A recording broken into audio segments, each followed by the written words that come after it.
Rhino, good evening, hello.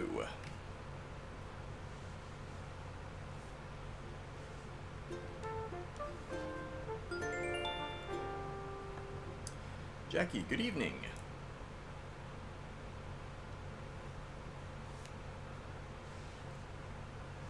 I have to ask a huge favor of you guys. You need to come by and take as many of these DIY cards, get these out of my hands as quick as possible, because they are cluttering up the island.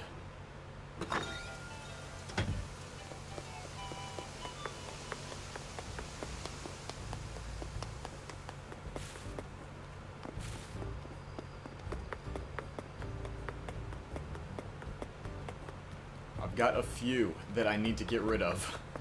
These need to be out of here. So if you're looking to get more DIYs, absolutely go for it. My camera already died. That is record time.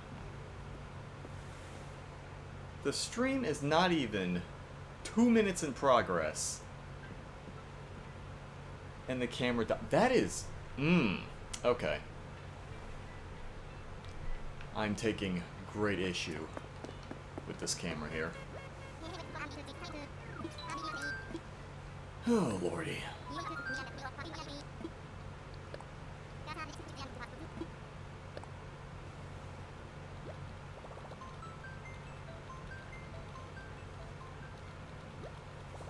I still need to play Mario 3D All-Stars.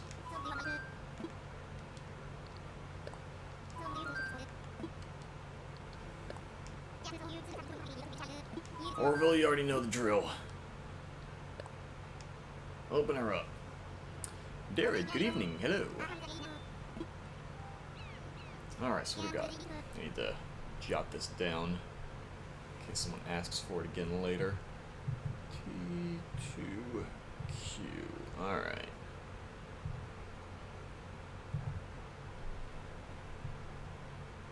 Cool. Okay.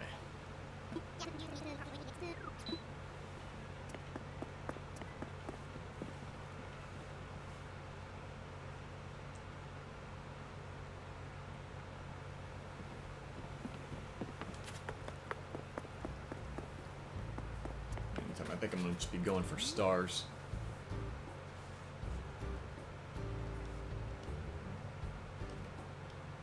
But I don't remember like what time the shooting stars actually end.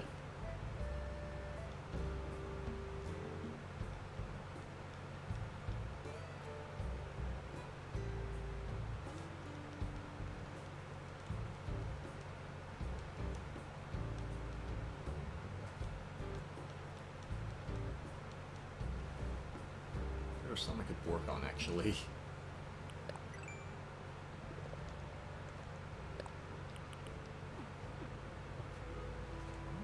I mean, I could try to catch a seahorse. But I really kind of want whatever stars are available at the moment.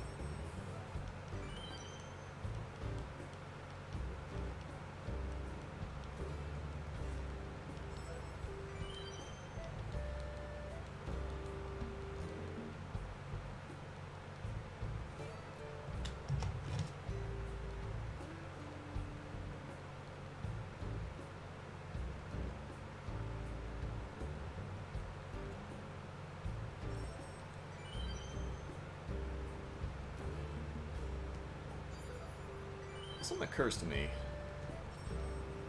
I'm wondering how many people in the Discord even like still play Animal Crossing.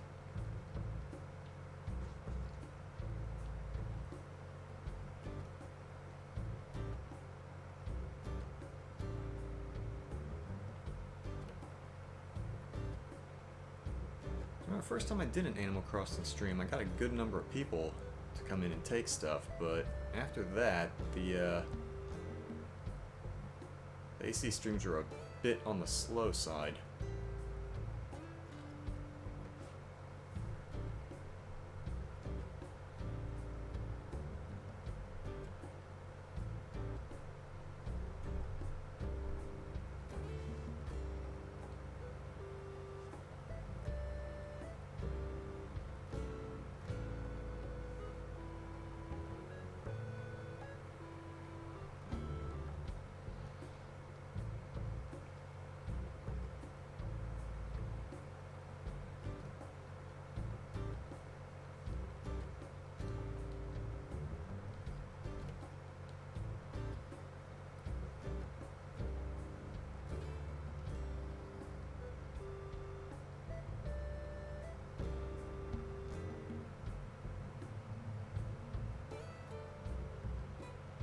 hair on the disappointed side if nobody comes for these cards.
Stranger, good evening. Hello. Animal Crossing Act. You heard it's insane? I think you heard wrong, stranger. There's a whole lot of staring at the sky and wishing on stars. This is the high intensity star watching action you came for, right? Also, I did not realize on DVD the newest tome had started.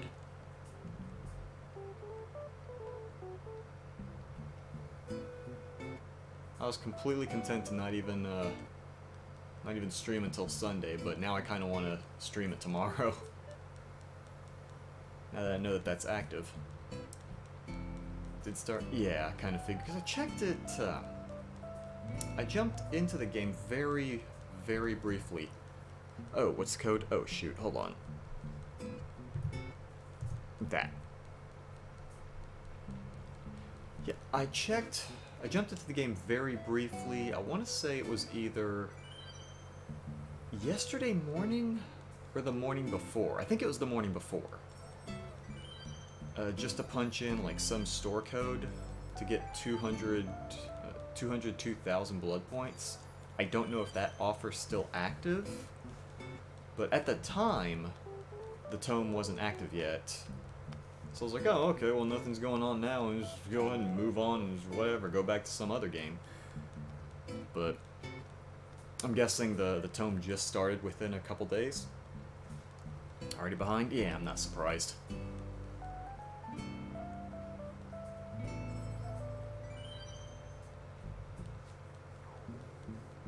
I mean, the first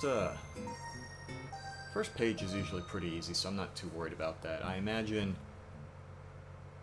I'm gonna do exactly like I did before. I'm gonna end up getting super ahead of it on the very first page, and then immediately fall behind for the whole rest of the duration. Roof is beginning to close. Technically, it's beginning to close from day one. It's just beginning to close very, very slowly. Oh, also, I never actually checked. What characters does the new tome feature?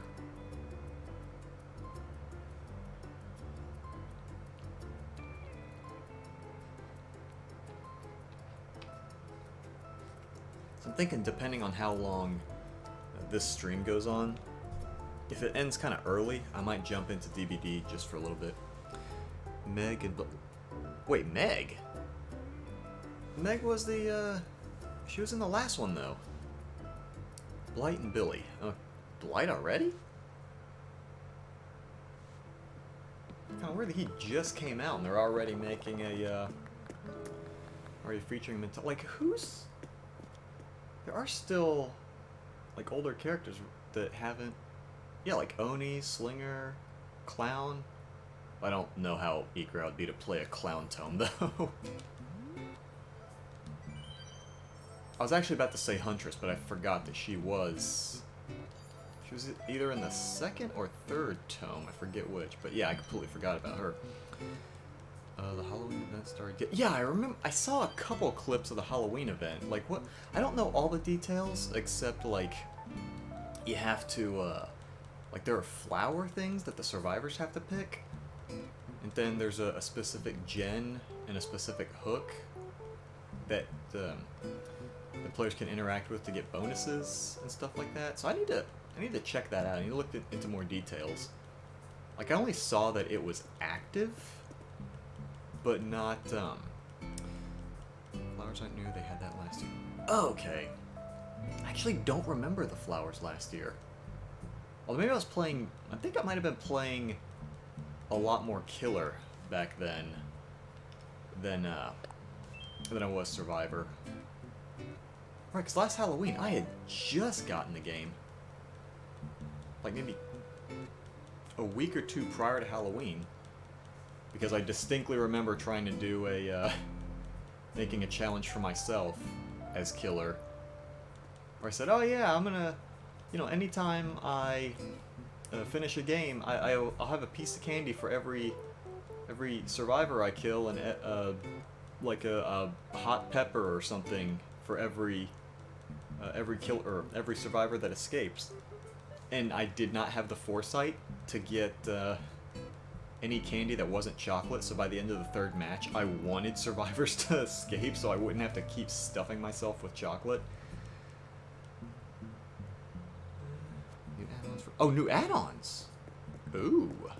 Let me check that. Oh, I did see one Survivor add-on, like the medkit one, where you... I know it increased FOV, but does it also increase run speed? I don't remember... Because I remember seeing it, but it was in a True Talent video, and he wasn't entirely sure either. I just remember it was like the...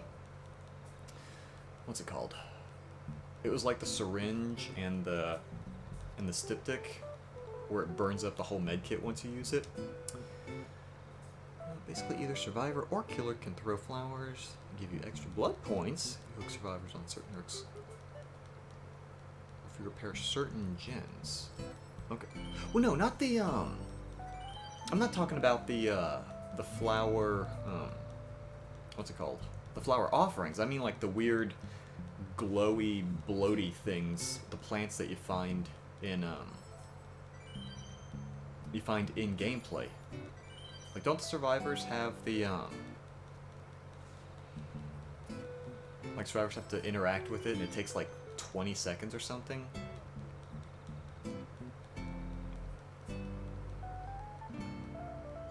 About Nia, not Meg. Okay. Alright, cool. I think I have a decent amount of stuff on Nia. It does increase run speed. Okay.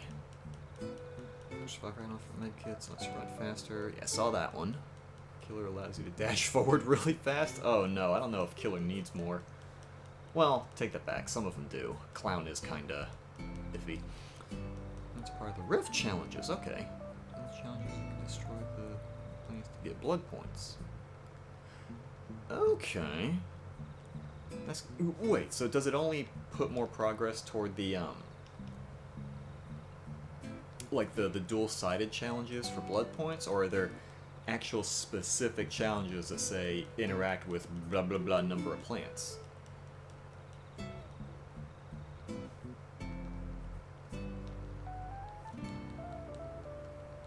And also something that I saw recently, actual specific. Okay, all right, cool. There was something I saw, like a video about how the new update has caused some bugs. Like, the one I saw was, there was a person that they were just fixing a gen, and the killer chased someone else, downed them, picked them up, and the character, like the player that was working on the gen, they, like, their character model floated up and started to move around as though they were the one being carried, but at the same time, the actual downed survivor was indeed being carried like they were supposed to, and it like yanked the person away from the gen.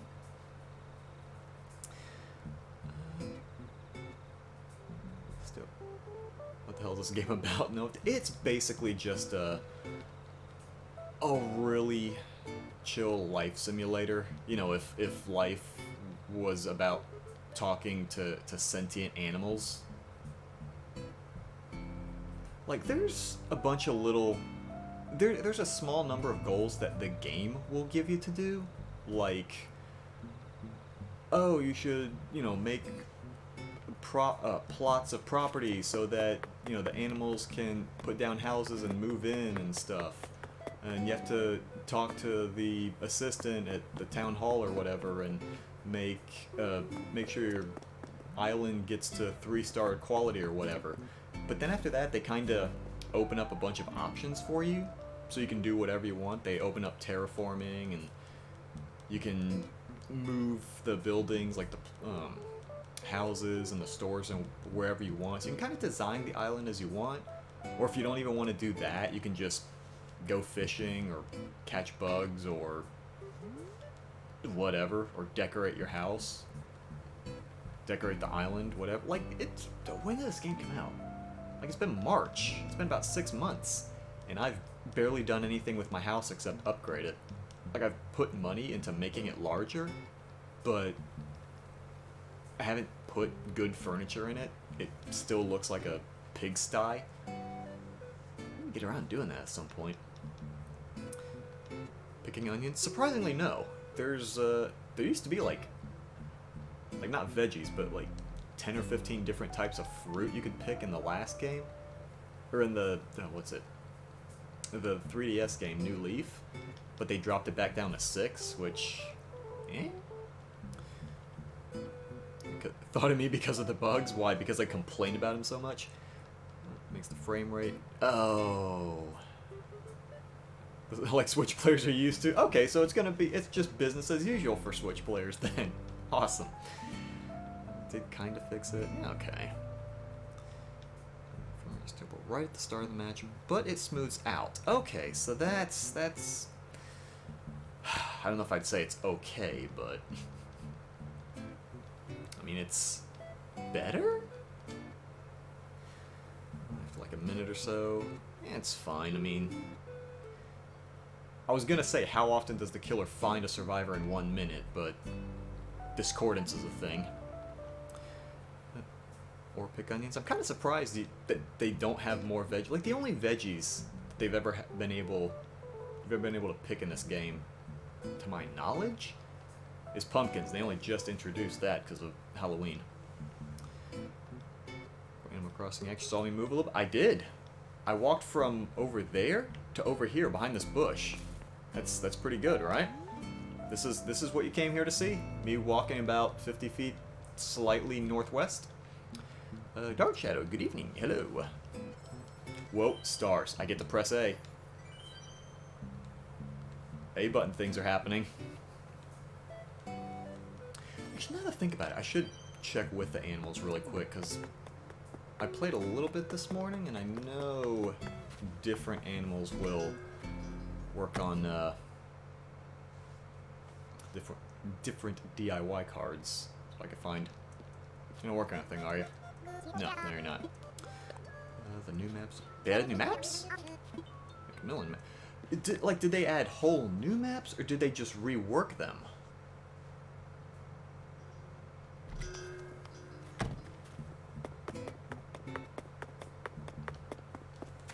Because the only visual I've seen, because I really haven't actually played since the last Rift ended. The only visual changes I know of, off the top of my head, are the change to the blood splatters when you smack a survivor, and the, what's it called? And Corrupt Intervention. The, oh, what's it called? Like the claw thingies, the entity claws, now glow red. which is pretty intimidating looking now. Tactical, good evening, hello. Really, Joe Biden made an island boost his campaign. Yeah, I remember seeing ads about that before it happened, and I meant to catch that stream, and I completely forgot. And at very least, I wanted to look up the, I already have that. And I remember seeing that, that they made, like, designs for their campaign. Like the Biden-Harris campaign, and I was considering putting a sign, like, in my yard or something. But that's another thing I haven't gotten around to. Also, I'm a little bit... Well, I guess I shouldn't be at the moment, because I haven't updated my dream address yet. But I might be a little bit scared to put a sign like that, and then update my, my dream island. Because people will report for anything and everything, and people would consider that advertising. So I know people were reporting advertising just for people, like, advertising, like, Twitch channels, YouTube channels, etc. Wish you knew how to get bamboo. Jackie, there's, so if you go on, if you use the Nook Miles tickets, there's a, I want to say 10% chance, that number might be off, but there's a 10% chance of landing on a an island with a bunch of bamboo. And if you, it's gonna have a lot more of the dig spots than normal. And most of them are gonna have a plant called bamboo shoots. And if you just plant those like any old seed or sapling or whatever, it'll grow into a full bamboo tree. And once it reaches full height, there will be another dig spot right next to wherever you planted it, and it's going to have yet another bamboo shoot. So you can keep growing more and more bamboo, and from there you can just, you know, assuming you didn't wail on the original trees on the Nook Island, you can just chop them down, or heck, you can just whack them with a stone axe to get bamboo out of it. I don't know if, because I actually haven't harvested bamboo in forever, but the, oh, what's it called? But when the game first came out, there was, you could get regular bamboo, and then you can get a kind called young spring bamboo. Now, I'm not sure if it's just what it's called, or if it does indeed only grow in spring, and if so, you know, you might be temporarily screwed on that one. But yeah, I haven't tried to harvest bamboo recently, so I don't know if it does still grow now, or if it was just a spring thing. We visited a few days ago. Honestly, pretty great. Yeah, I do need to check it out and look into that. Rhino, welcome back. Ask how if the webcam. Yeah, the webcam died like in record time tonight. Like, I turned on OBS and I walked away from my computer for a few minutes. And by the time I came back, it was immediately done. Now, I had OBS open for about 20 minutes prior, so I thought, okay, you know what? Maybe it's just a minor hiccup. I'll just go ahead and restart OBS, and then restarted it, started the stream. Within 2 minutes, camera died. That was a record. I've never had it crap out on me that quickly. I was more than a little frustrated.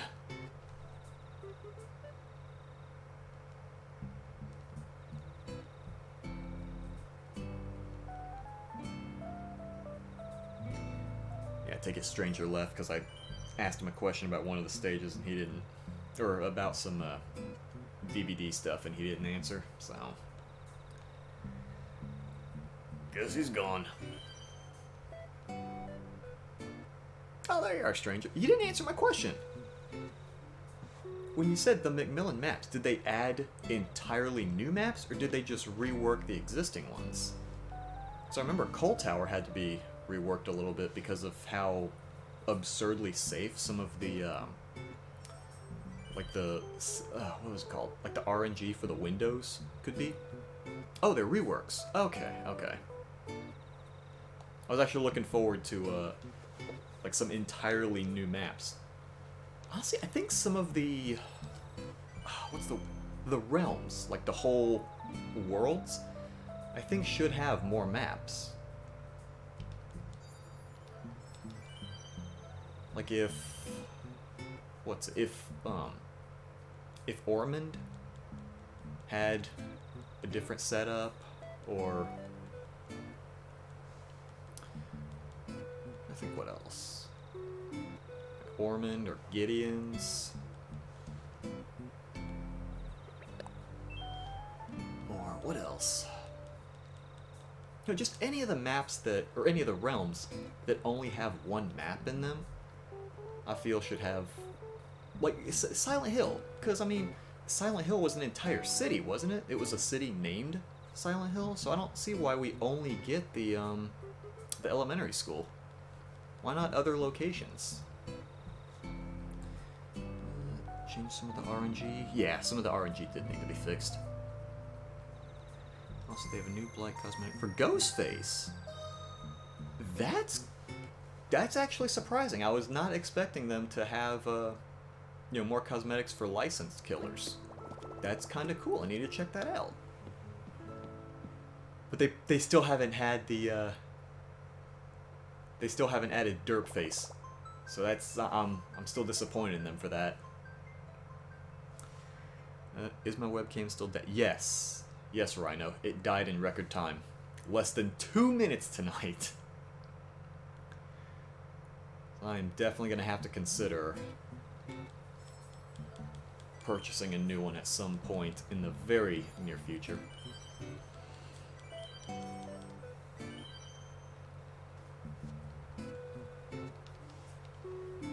I'm tempted to kind of, when the stream's over, just like go back and rewatch the first 2 minutes and see how long it took for it to die out.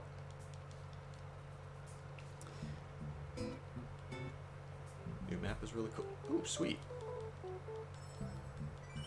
New Ghostface is cool? Alright. I'm kind of curious to see what other, what new Blight outfits are available for survivors. So I remember when the first Rift came out, and they gave out the, like the temporary Blight currency to just buy the Halloween stuff. I remember I only got like 50 of them, and I blew 30 of them for the full Blight outfit for Claudette, and I don't even play as her anymore. Because at the time, I used to main her, but almost immediately I switched to Jake main. So I'm kind of curious to see what the other survivors get for Halloween stuff. I'm trying to remember, did Ace get a Halloween outfit last year?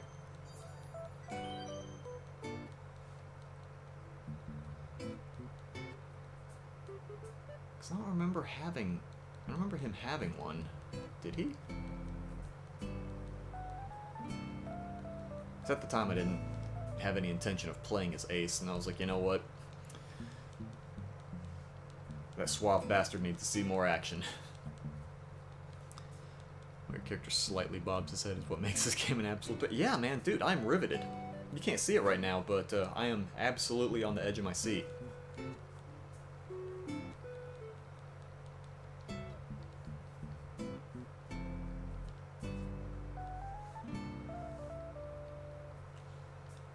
Did Jack even take any... Oh, yeah, I took a few, that's fine. Like, I want to get rid of these DIY cards. These things need to go. OMG, read what follows. What's following? Who's following me? You following me? I don't like being followed.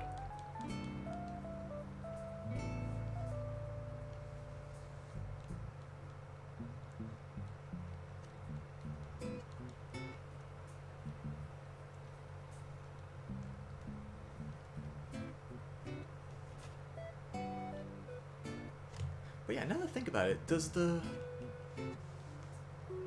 You mentioned that the new tome, for killers it featured Blight and Billy, but then for survivors you only mentioned Nia. Is it really only one survivor for the new tome? It's the most extreme experience of deja vu ever. This has been before. A friend texted me saying to jump on the shower just as I was talking about it. Okay.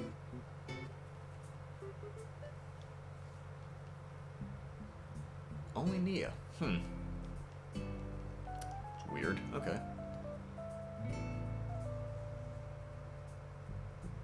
Maybe it's not really Blight.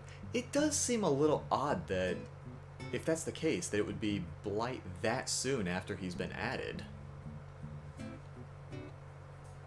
Some Blight-related stuff due to Halloween. Okay. So that makes more sense, but now at the same time I'm kind of disappointed that it only features one character per side. Since the last, what, 3? Have been 2 characters? Like, I don't think we've had a one-character tome since the first one, when it was Claudette and Trapper.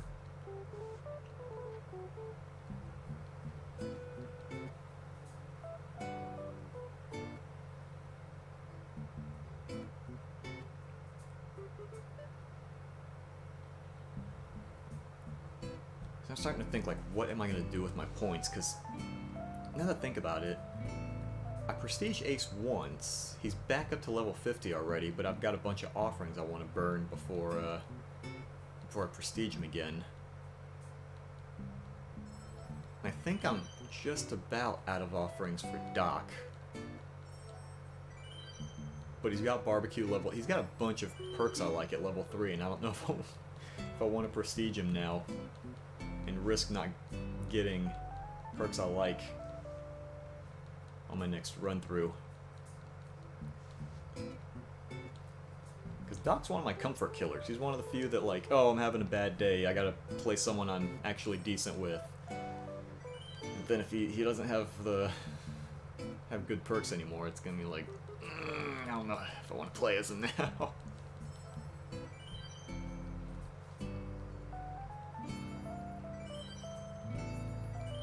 Plus I'm just about out of good add-ons for Doc.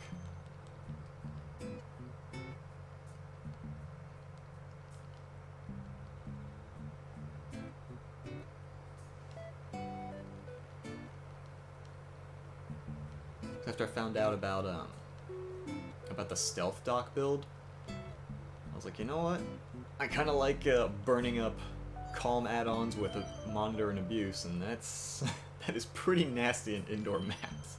The free track of the rift gives 2 complete outfits for Legion and Ace, both of which are hardcore. I am looking for a new Legion outfit. Like, I do like the free Julie one that came out, like, what was it, 2 tomes ago, I think? But it is starting to run its course, and I would like to play as one of the other Legion characters, maybe Joey, at some point. But I don't know if I'm getting rid of my Ace. I dig my all-purple Ace. I don't know, I'd have to see it. Maybe I'll change it.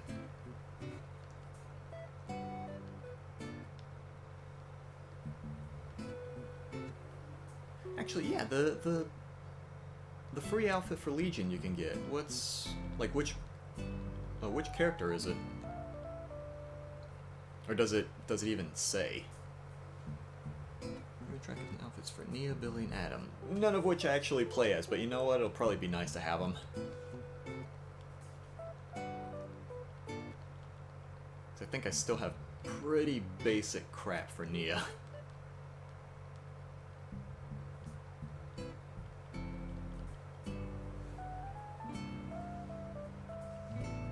Didn't say, but it's...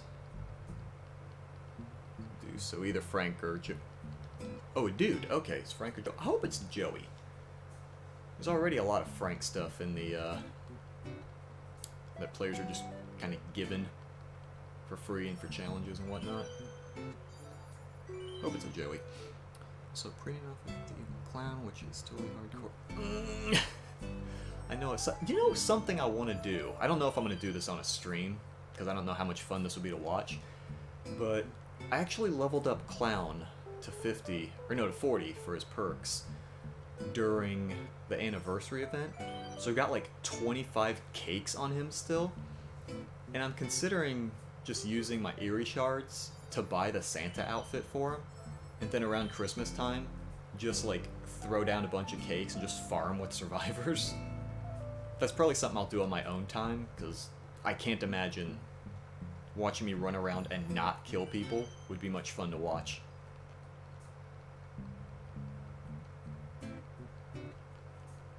Oh, it's Frank. Man. That stinks. I don't know. If it's cool enough, I might still look it. I might still use it.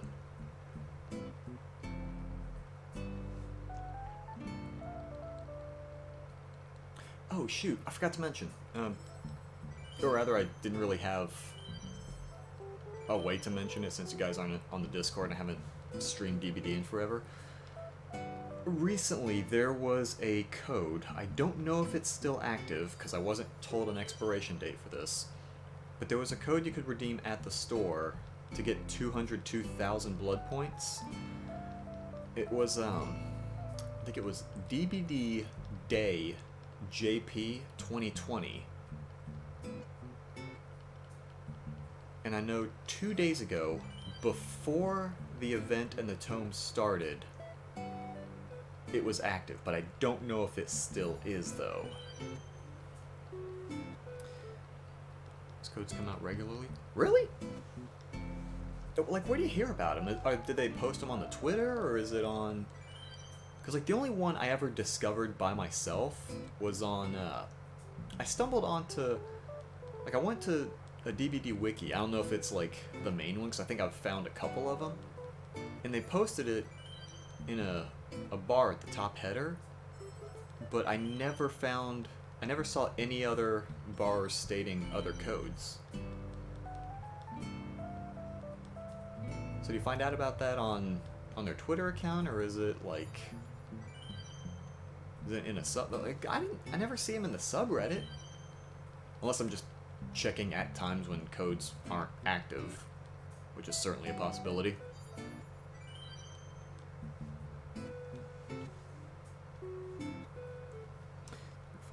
From the... Oh, dang. People just know it? It just know you have to find out from somewhere.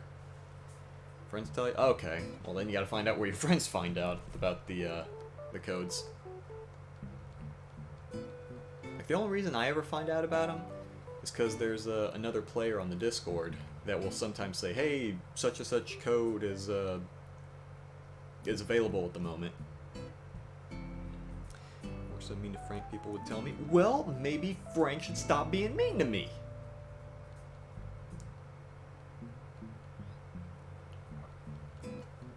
If Frank would tell me the code when I ask him, then we would have no problems. Everything would be solved.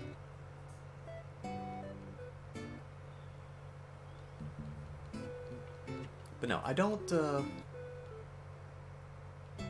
have any, like, direct hate toward Frank. It's just like, whenever there's an option of characters, I tend to like side characters more. Like in Mario Brothers games, I prefer playing as Luigi. And when I play as Legion, I prefer to play as Julie. I think that might just be because I don't have either of the other characters. I don't have Joey or Susie.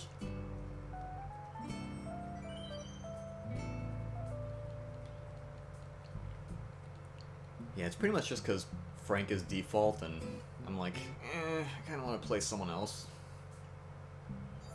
I want to be runny and stabby, but I don't want to be Frank.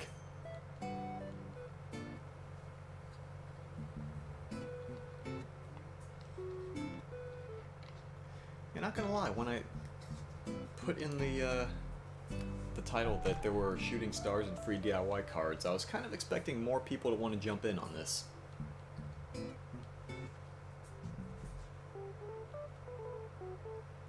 About a metric butt ton of times when my animals were like, oh, hey, do you want this? And I'd be like, sure, I already have it. I already know how to make this. Whatever. Plays Julie just because of Blue Bunny. Yeah, I remember it was either you or Stranger that told me like which color corresponded with who, but like my brain did not retain any of them. Though out of the available colors, I do prefer blue. I don't know, maybe am I just destined to be a Julie main? Is that how it works? Don't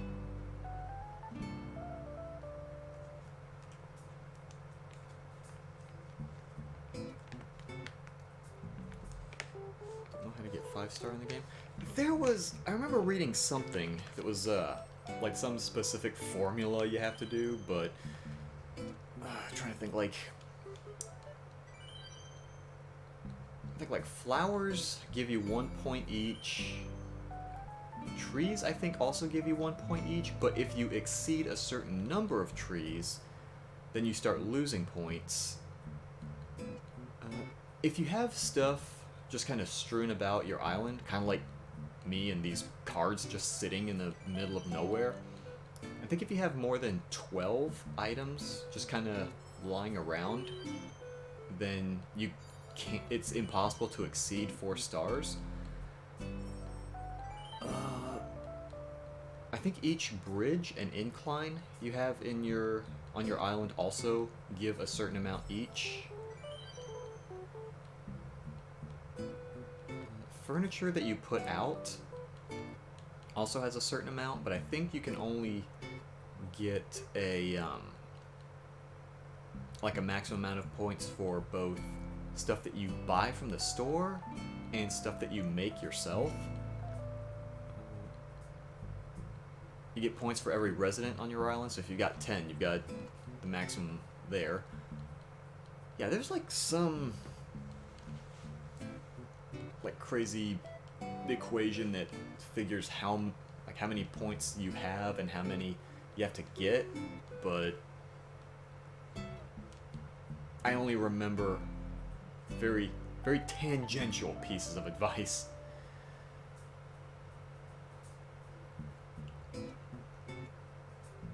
I just remember I kept working on my island, and as I was doing so, I just had a bunch of garbage all over the place, so I never got above 4 stars.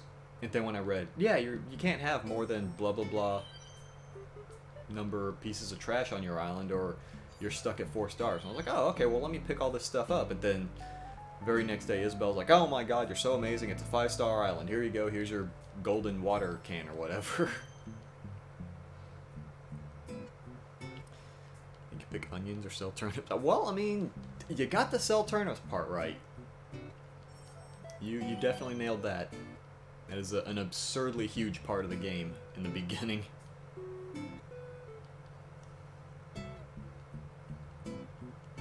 Just a whole lot of paying money to a tiny little pig girl on Sundays and stare at the subreddit for the next week.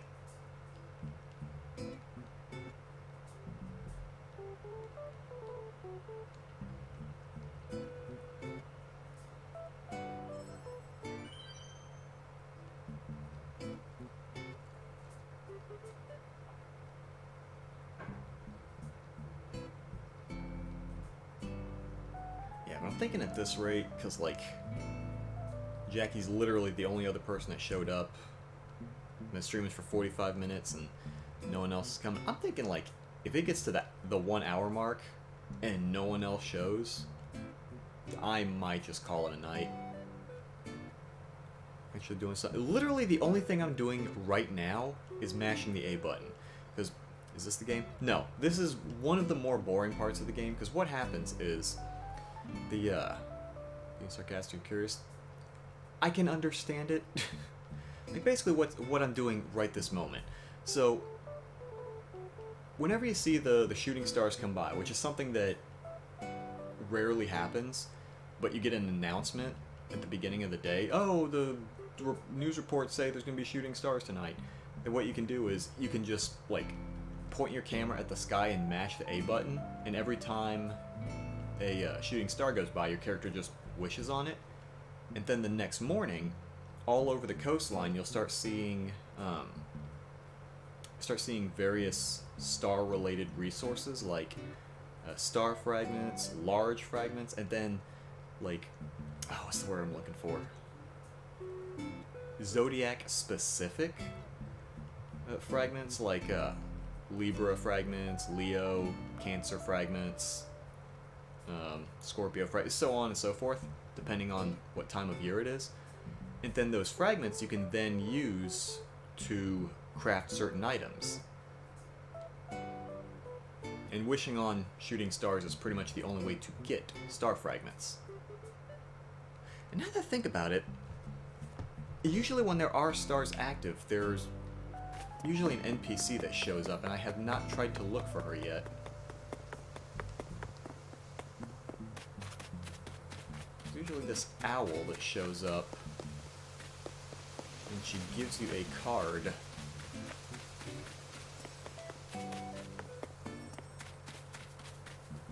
There she is. Okay.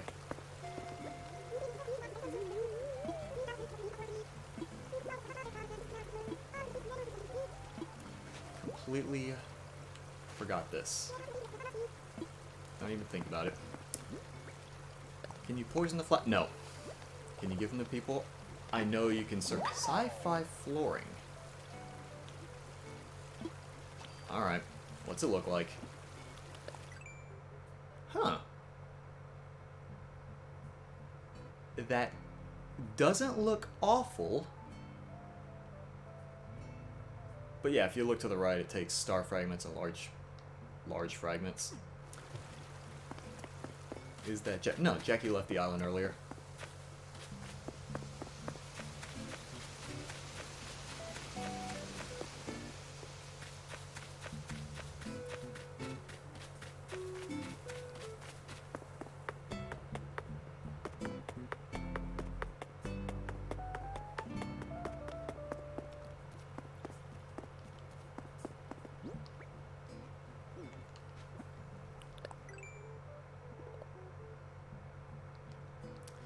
Think about it. There's one thing I could buy really quick just to knock out one of my challenges.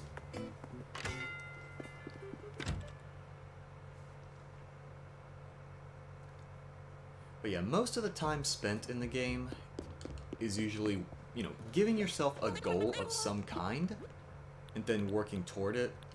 Usually, like oh, not one. I wanted 5 of them. Dang it. But, you know, giving yourself some kind of goal, like decorating your house, fixing up the island, something like that, and then working toward it. Because once you actually have a plan in mind, then it becomes just, you know, terraforming your island one square at a time. Which, you know, the process of doing so is absurdly tedious, but, you know, once you actually finish it, because, like, right now, my island looks okay enough, but, you know, when you first start playing the game, they just give you an island with trees just kind of strewn about wherever. There's no real rhyme or reason. Like, it's literally a deserted island when you set foot on it.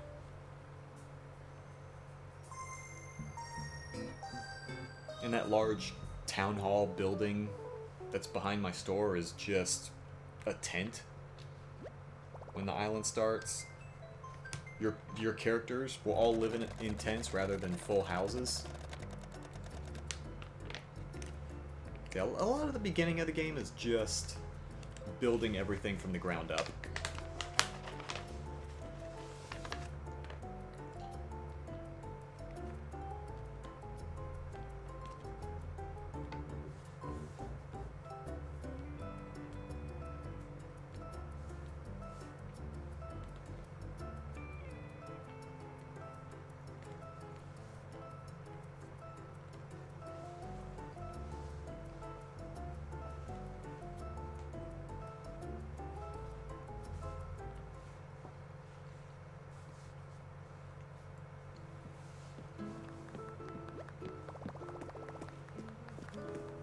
Jack, if you're looking for Celeste, I don't know if arriving on the island like that and making the game kind of reload, I don't know if that changes her location at all.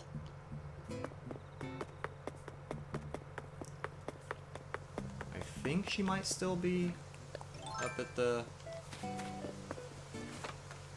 in that hot spring looking area, but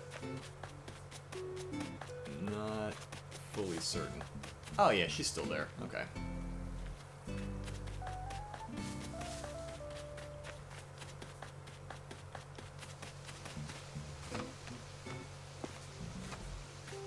Doesn't? Okay. Yeah, I wasn't 100% sure about that.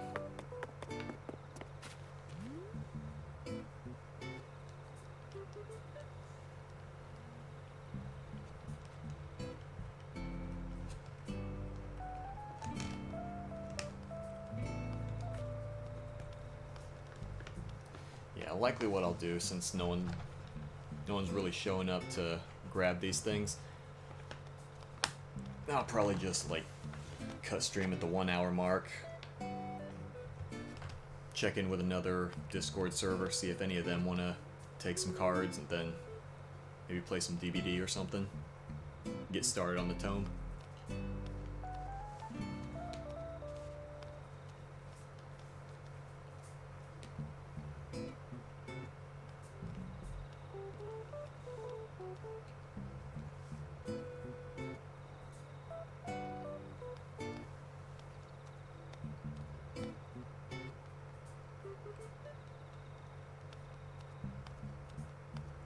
Here, Jackie.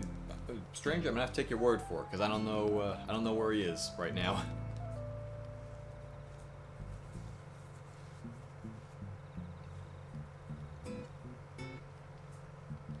I assume he went over to talk to Celeste and get that that DIY card.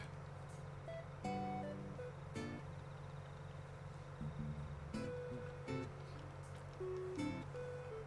guy behind me? That is Deirdre. Spoilers. She's a deer. Not sure if you picked up on it.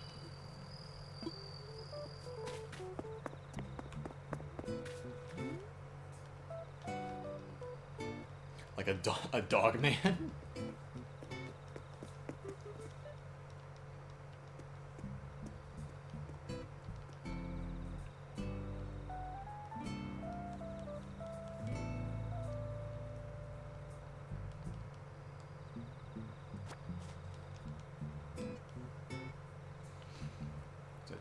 That is Jackie's character.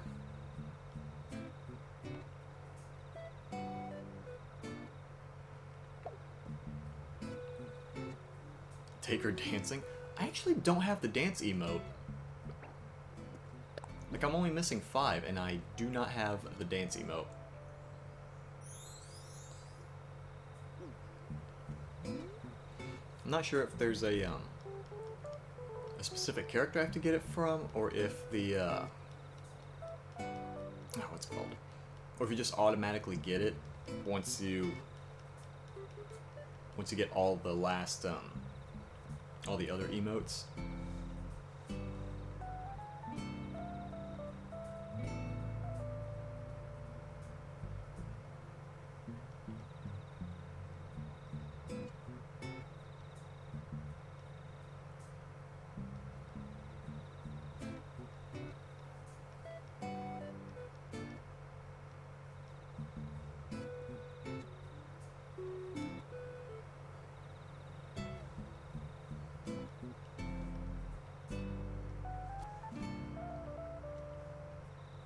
No, I just realized it's actually later in the month than I thought it was. For whatever reason, my brain kept thinking it was around, like, the middle of the month, like around the 14th or 15th. And I look at the clock on my computer, I'm thinking, what the hell happened to a whole week in this month? Think about getting Animal Crossing, but you change your mind? Yeah, it's not for everyone. It's definitely one of those that, like, it's rather slow. It's more of a deliberate game. It's not exactly something that you could just rush through and speedrun. Are there Animal Crossing speedruns? You know what? I shouldn't question it. I'm sure there are. So you got a haunted bed and breakfast for Halloween. Nice.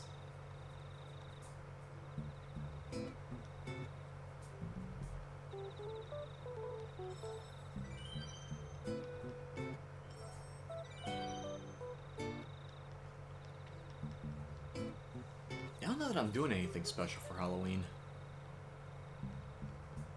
I don't know, maybe I'll be, you know, super original and stream DVD for Halloween.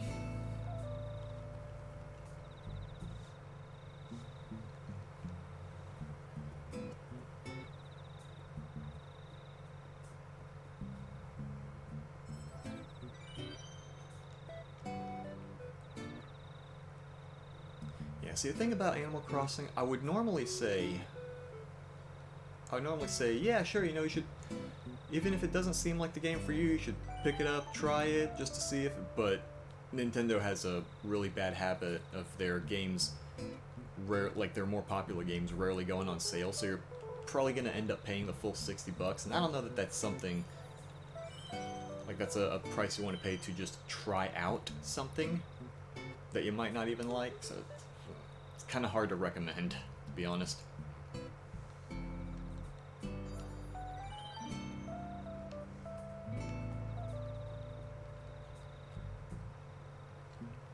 Yeah, kind of a big oof. I mean, I'm sure it's still worth looking in the eShop to see if it goes on sale, because they'll throw in games every now and then. And I think if you go to the discount section, they usually stick the first-party games at the top. I think. I'm not 100% sure on that. We do an Animal Crossing. You know what? A lot of little things, like you can, you know, customize your island. You can catch bugs and fish, and then you can donate them to the museum, and you can see your museum kind of, you know, grow as you add more stuff to it. Decorate your island with stuff like flowers, furniture. Like, the game considers this furniture, even though this is not exactly something you would decorate the interior of a house with. They just added like diving, so you don't have to catch fish, you know, just with a pole. You can actually go out swimming and dive for it. Let's see, they added crafting to this game, so you can just build your own furniture. Like all this, most of this, like some of these little pieces here. Like I didn't build a commercial grade fridge out of stuff. You know, a fridge that you change your clothes in. That's what you do with fridges, right? I'm certain that's right. But yeah, like all the shell-related furniture and stuff was made by me.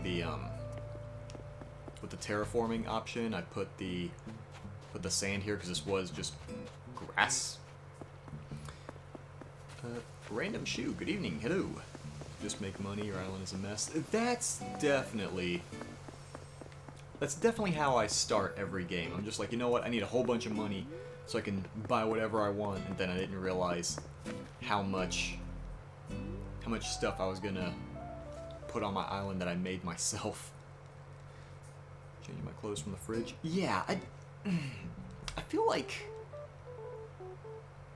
there was a missed opportunity for other types of containers, like, you know, fridges, freezers, assorted other stuff to contain other items. Like, what if you could put like a tool chest or something on one part of your island, so if you didn't want to always have to carry building materials with you, you could just build a whole bunch of tools ahead of time and then just dump them off in this tool shed or this toolbox or whatever. And then you can just run to it when you need it, use it, and then throw it back in the box when you don't need it anymore. And you can free up space in your inventory. So instead of having to line your entire top row with tools, you just clear all this stuff out, and then just take the one thing you need, and then use it, and dump it back in the box when you don't need it anymore. I feel like that would... I don't know, I feel like there's a lot of things here that... Like, they have good ideas. I'm not dumping on the game now, but I do feel like they should have had some focus groups come in and say, hey, what if you could do this and this and this? Extra storage would be big. Yeah. Yeah, absolutely.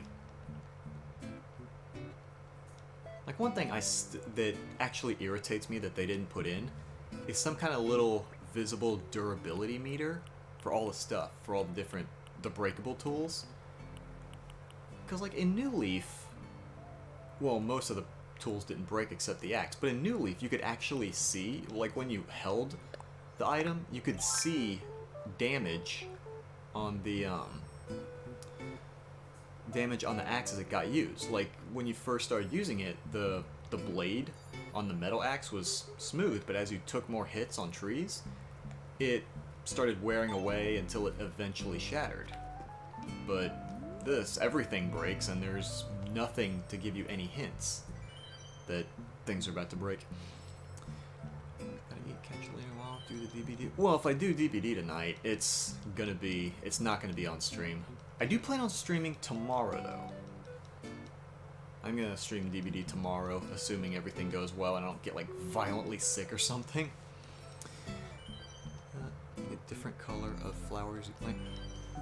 So, if you plant certain colors of certain flowers within close proximity to each other, and you water them, there's a small chance that they'll come up with different colors. There's actually, if you Google Animal Crossing, let's say it's like flower guide or something like that, you'll find images that show like what color of different flowers will make other colors. Now, some of them will just make sense in general, like red and yellow roses together will make orange roses, but then you get some nonsensical ones like red and red make black, but then orange roses with white ones make other red ones, but then these other red ones then become blue roses? It's weird.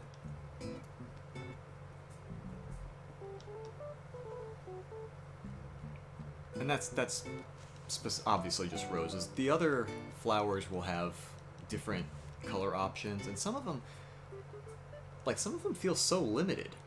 Like Cosmos, the small ones with a whole bunch of little bitty petals. I think those only have like 3 variations, I think. Besides the standard 3 colors, there's only 3 hybrid colors. Nice flag. Why, thank you. I cannot take any credit for it. All it is just the it's just the emblem for my favorite character from Skullgirls. I was like, you know what? I like her dragon emblem. I'm gonna put that up.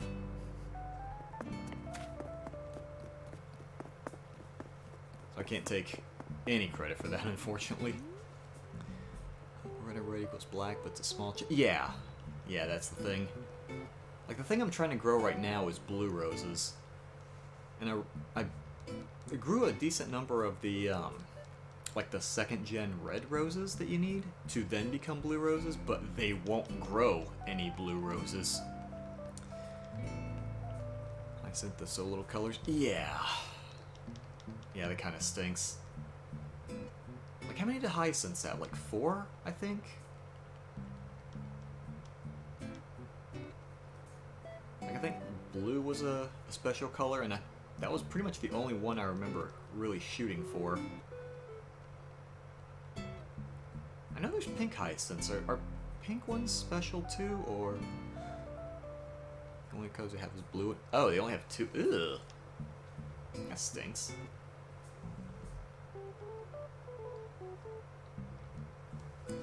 They had... Oh, and pink. Okay. Wait, I thought they had... I might be thinking of a different flower, but don't they also have purple? I know I have a bunch of different color hyacinths that just... Excuse me, tree. I'm just kind of through wherever, but... Move out. Never mind. They just look blue. Maybe there aren't any, purple ones. Alright. Also, I'm only just now looking, and I'm only now noticing I have a bunch of blue and orange and very few pink ones. I might need to try to change that a little bit later.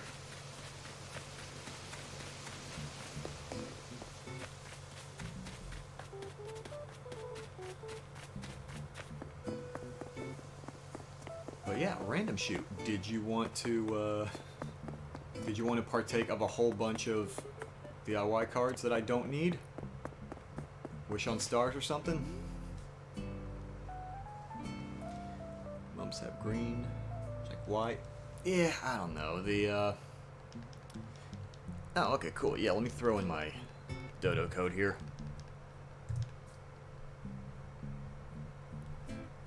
Because these things have just been piling up in my house, then I threw them out, and now they're piling up on the island. And they're keeping me from getting back to 5-star, so I would like to see these gone, if at all possible.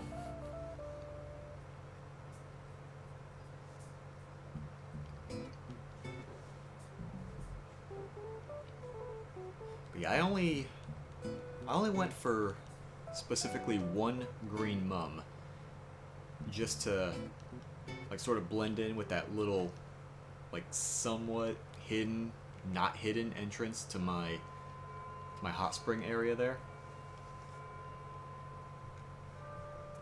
Just stuck like one overgrown weed right between the bamboo trees, and then the green mum right behind that.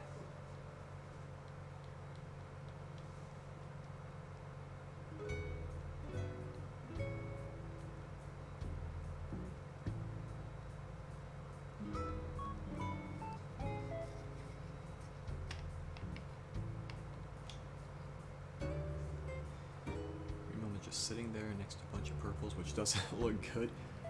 Yeah, I have a few spots on my island like that. Whenever I have a bunch of flowers, I try to organize them in such a way that there's not two of the same color touching, but I actually have a few patches of flowers that I have not gotten around to fixing that on, and it looks a bit eh.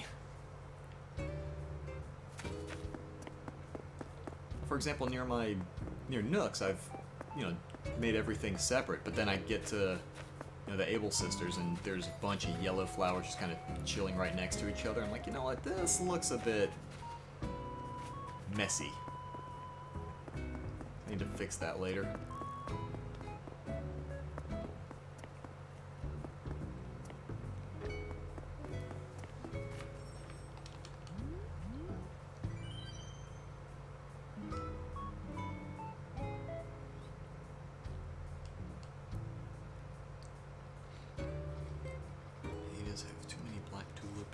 Purple. I'm trying to think what color it was that I had a lot of difficulty getting, because there was,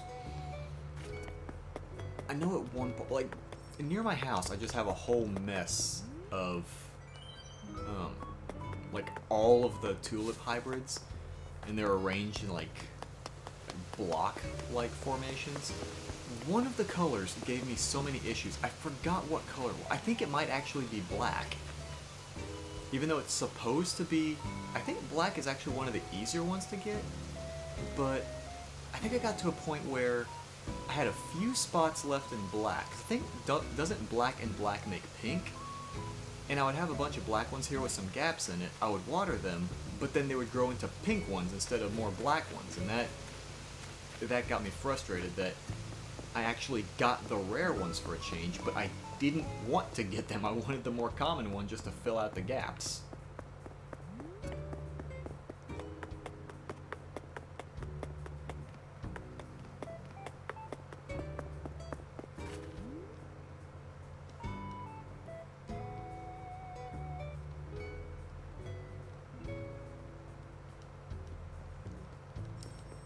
Red and white make pink. Okay.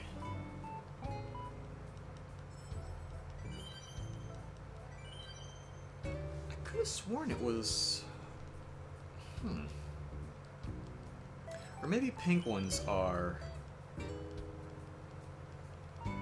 one of those ones that have multiple ways of generating? Maybe, I don't know.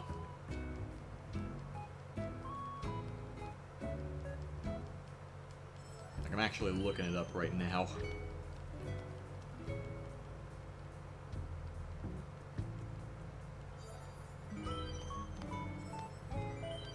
Okay, here we go. Animal Crossing flower breeding. That's what I was trying to,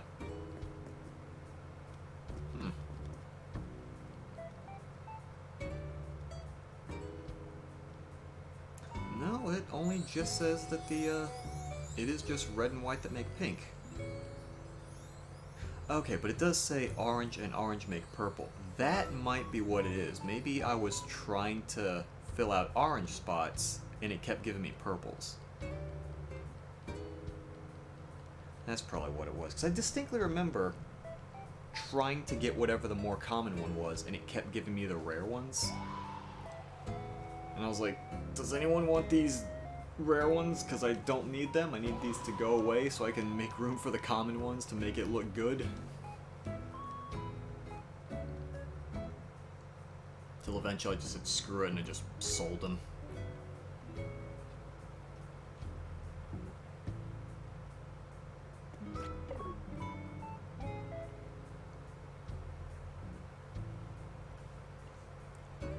I know I actually need to... I need to get one of the cranky villagers on my island right quick. Well, I say right quick, it's not quick in the slightest. But when I finally get rid of one particular villager that I've been eyeballing, I'm gonna look into finally putting a cranky villager on my island. Like, the game's been out 6 months. I still have not ever gotten a cranky villager yet.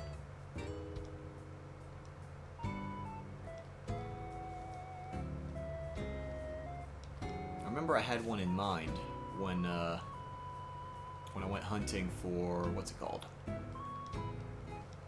For specific villagers, but that other one just never showed up.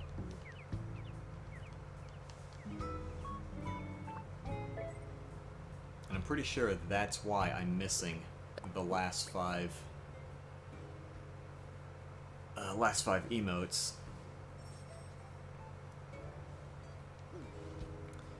Russia was the only cranky one I ever gotten. I made them leave, which is one of the biggest regrets. Yeah, sometimes you don't expect to get attached to certain villagers, but then you just kind of do. Like, honestly, I did not expect to get attached to Sly. Like, when I first started playing, I was like, you know what? I'm gonna try to get back a bunch of the New Leaf villagers that I really liked, and for the and for a jock type, I was gonna try to get Drift, which is a orange camouflage, like poison arrow frog. But then I got Sly, and I was like, you know what? He's kind of cool. I think I'm gonna keep him.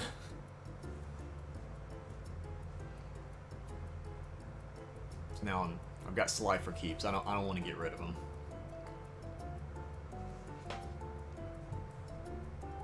But I only have enough room on my island for one lazy villager, and that's Prince, which means Rex needs to go.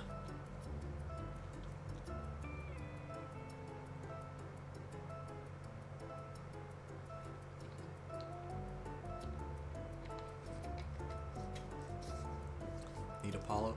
Yeah, I had Apollo in New Leaf. Yeah, I didn't realize Apollo was that popular, because I remember when I started going on hunts to get villagers I wanted, I would look on villager trading subreddits, and Apollo was surprisingly popular. I did not expect people to like him that much, but apparently they did.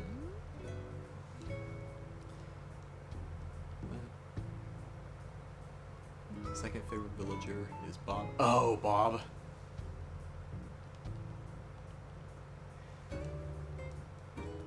Oh, right, the cat with the smug look on his face. What personality type is he? Is he cranky?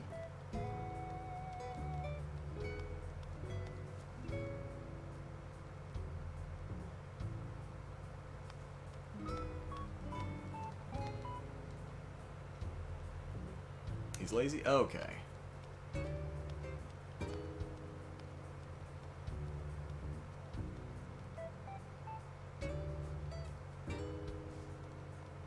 One thing I will say, I'm not a big fan of, that they seem to change in this game, is it seems like the lazy villager, like before the lazy villagers were just all about eating all the time, but now it's like, now the lazy villagers are obsessed with bugs? Which seems off. Just weird to me.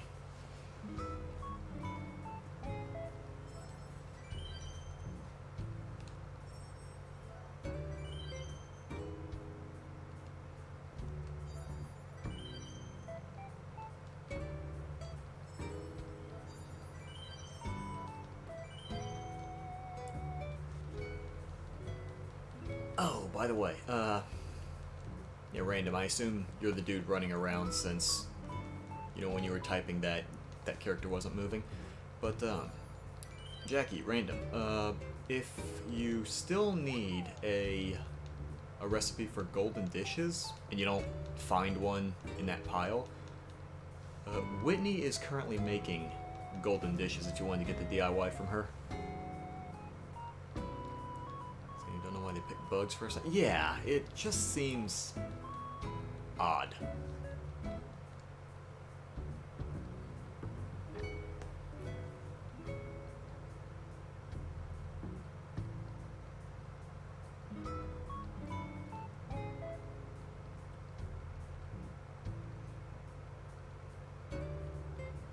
Already got it? Okay.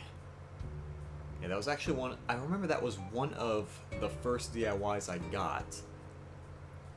Because I remember using Whitney's amiibo card to try to call her in.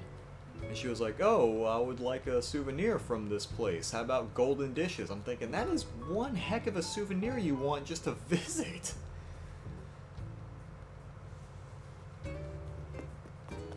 Then she had me make like 2 other things, and then when she moved in, lo and behold, her house has none of the things that I made her. So Whitney had before replaced her with Marshall. Such a mom, but you already had her type. That's, yeah, I ran into that kind of problem earlier, because I kind of wanted to get Anka, but then I realized I already have 2 of both of her traits. Like, I already have 2 snooty characters in the form of Whitney and Olivia, and then I already have 2 cat characters in the form of Olivia and Kiki. I was like, I don't need Anka filling in, you know, a 3rd spot for 2 different things. That's gonna be a bit much.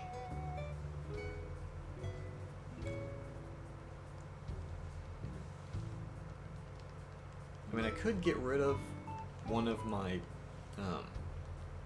peppy ones, my peppy villagers, since I have both Flora and Audie, but I don't want to get rid of either of them.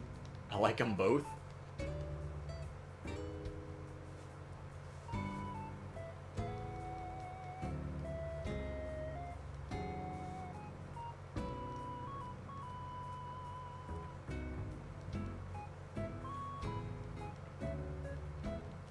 Not to mention, I spent like 100 something, like 109 tickets, I think, to find Audie.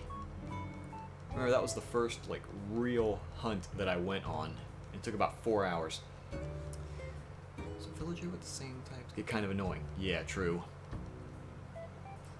This character just a cranky or a jock. I think, what was... Eric's a deer, right? I don't know what his personality is, though.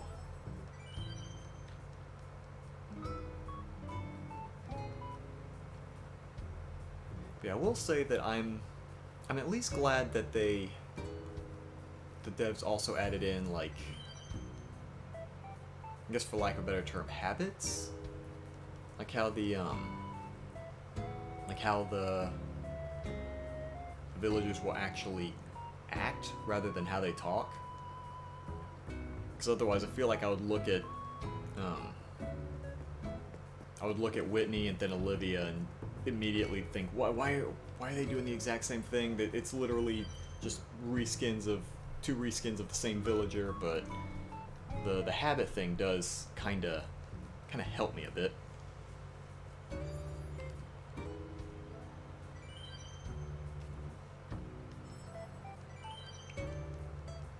He's lazy type. Okay. Yeah, Bo and Bob. Yeah, I remember Bo was another one that was surprisingly popular. Bo calls you tater tots, no way. I actually have not... I haven't replaced any characters' catchphrases. I kind of like them as they are. Like in New Leaf, I used to change them all the time, but this game I'm like, no, I want to keep these. I like them the way they are.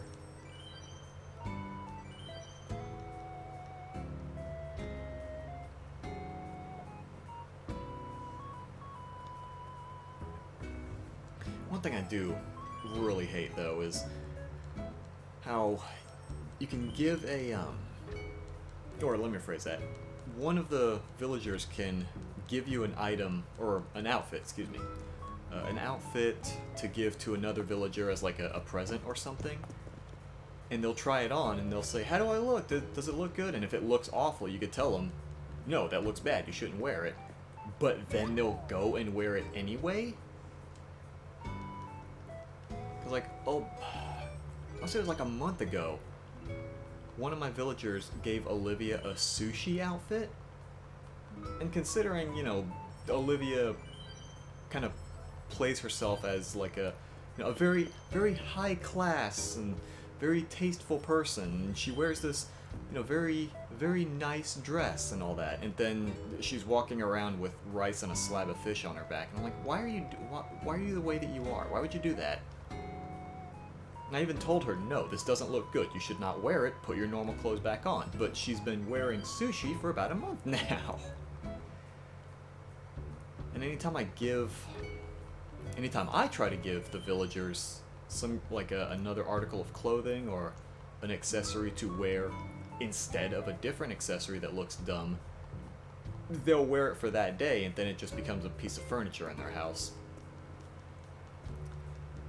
When I got Deirdre, she would walk around with a blindfold over her eyes, and I thought, you know what, this can't be safe. I'm going to give her a pair of glasses to get rid of the blindfold.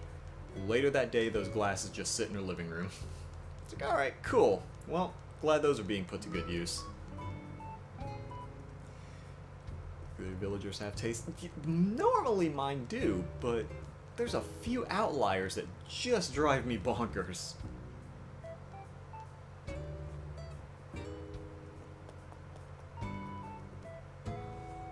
Like, I almost want to go and look right now and see if Olivia's wearing the sushi, but I'm kind of worried that I see her, she will be wearing it, and I'm going to want to put my face through a wall.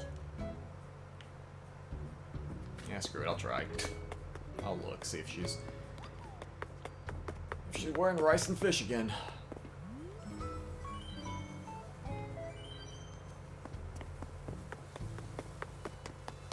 Yeah, she's home.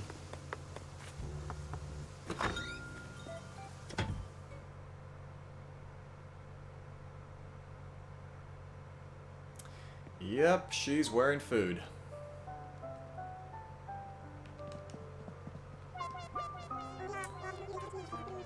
You are just wearing fish on your back. Yeah, and then there was that hair ornament that I gave her and is just sitting in the corner of her room now. Not being worn. Money well spent.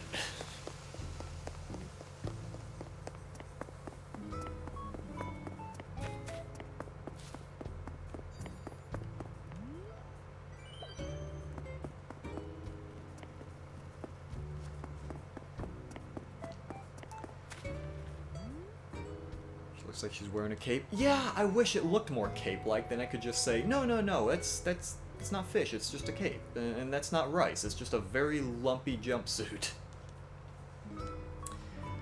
Christopher Glover, good evening. Hello. That must reek by now. Yeah. She's been wearing it for the better part of a month now. Like, look. You have to either eat it or put it away.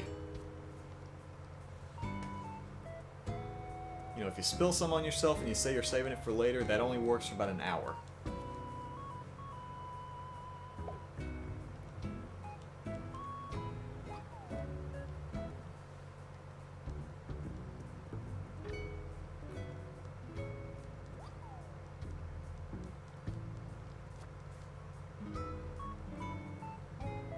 Something I just remembered.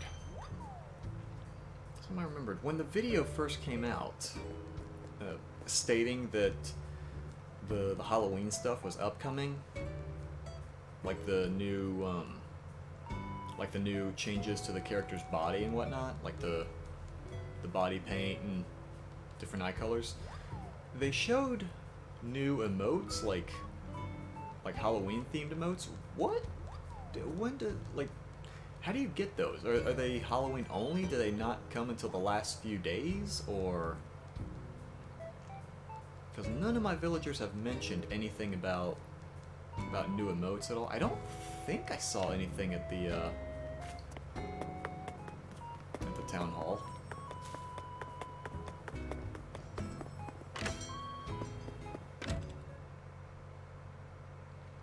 Don't know? Yeah, same. Because I thought I checked the little computer thing and I saw the body customizations, but I don't think... Yeah.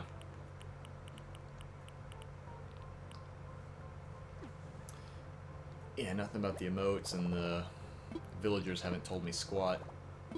I'm guessing it's probably just in the last few days, or maybe even only on Halloween, who knows?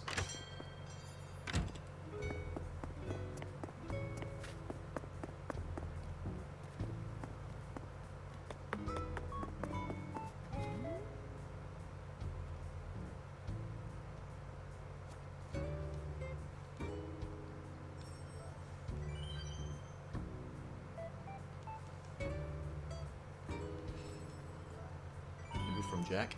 It's possible. Like that would be too late. Yeah, true, because Jack only shows up on Halloween, right?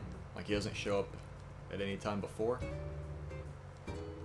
So I wonder what you actually do with Jack, and what? Because I remember the video showed the player giving candy to the villagers. But I'm wondering if that's just to exchange for certain furniture or something. Because New Leaf used to have the spooky furniture, which would, like this, would be pumpkin themed. But then they also had creepy furniture, which was more like actual like more scary looking stuff, like tombstone. Well, I mean, you can make your own tombstones in this, but stuff like the weird crystal ball, skeletons. I think there was not a painting, like a statue. Well, I don't even remember now to think about it. But there were stuff with the under a set called Creepy. And it was more haunted house themed rather than just pumpkins. So I'm wondering if that's what you get from giving candy to villagers, or if they give you the emotes or something.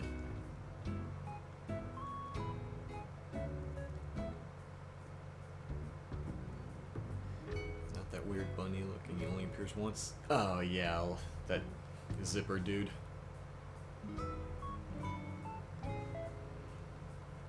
Yeah, I've still got PTSD from the whole Bunny Day thing. I think it was a good idea on paper, but they just blew the drop rates for those eggs way out of proportion.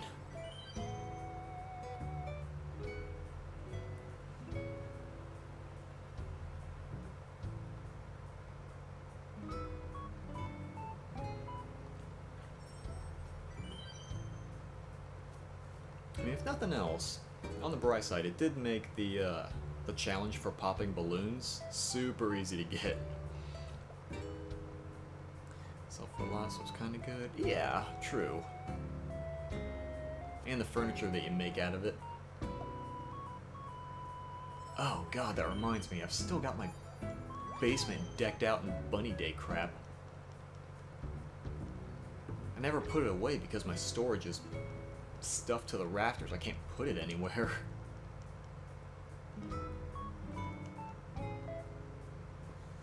Oh, that is going to be a nightmare to clean out.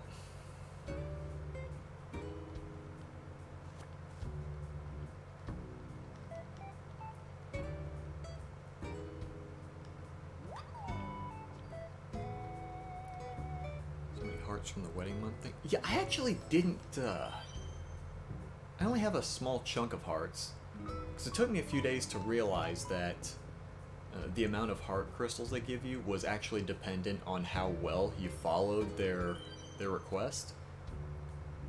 And I think I just, like the very first day, I was like, I'm gonna make a thing, and they were okay with it, and then like the next 3 days I just goofed around. I got a decent number of heart crystals by the end of the month, but my problem was I did not realize that you could only buy a certain number of things from, oh dang, what's his name? I remember her name was Reese, but I don't remember his. Cyrus, that's it, Cyrus, I remember. You could only buy like a certain number of things from Cyrus before the, like per day. And I didn't start buying things, I think, until like 1 or 2 days before the end. So I know there's like about 5 things, maybe less, that I wasn't able to buy. But I got most of it. I got most of the stuff, and I'm fine with that. Decorating never goofed around, which you should have done. Well, most days I didn't goof around, so I did pull in a decent number of crystals.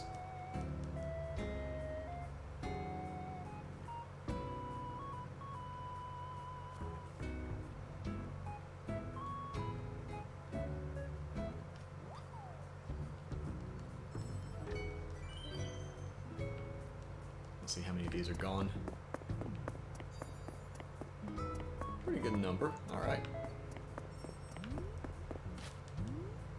Get these second cards out of here.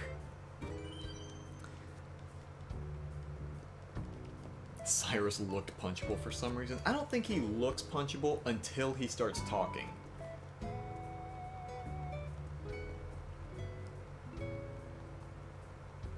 I'm trying to remember if it was in this game or in New Leaf that you talk to him and immediately he like starts threatening you not to look at Reese with googly eyes. I'm thinking, dude, I just walked up. What? I don't even know you.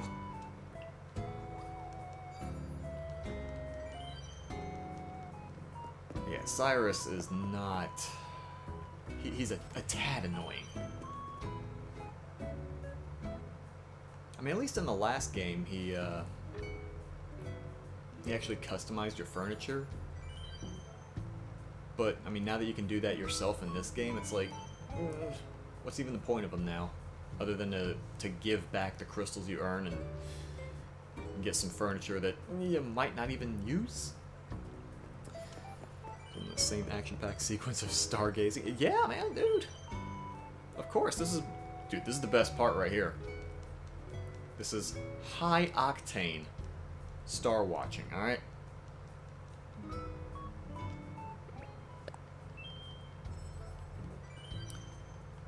Animal Crossing music that Junior, good evening, hello. Your heart sell for a lot? I don't know. Oh no, I forgot.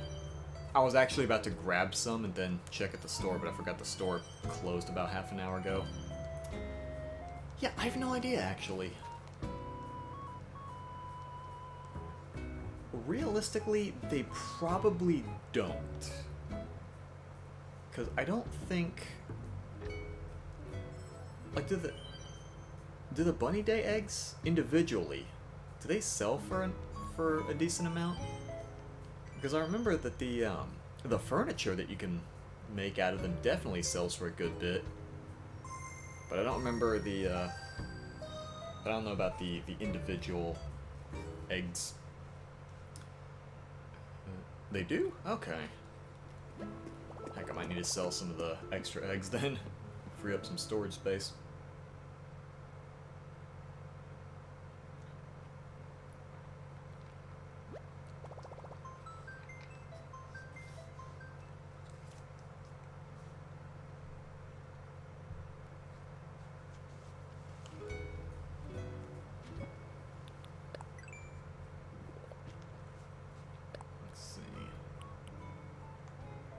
Probably should have sold some fruit while I had a chance.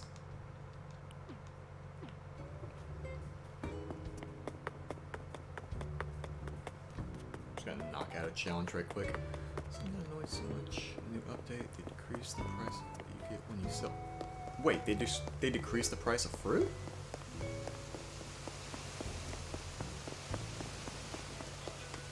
So, what did they do? Did they decrease all fruit or just native fruit? Like other island fruit, or... Because honestly, it didn't even sell for that much beforehand.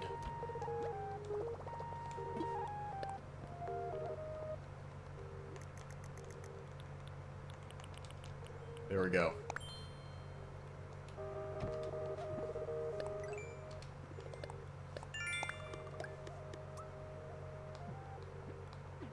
Earned that challenge.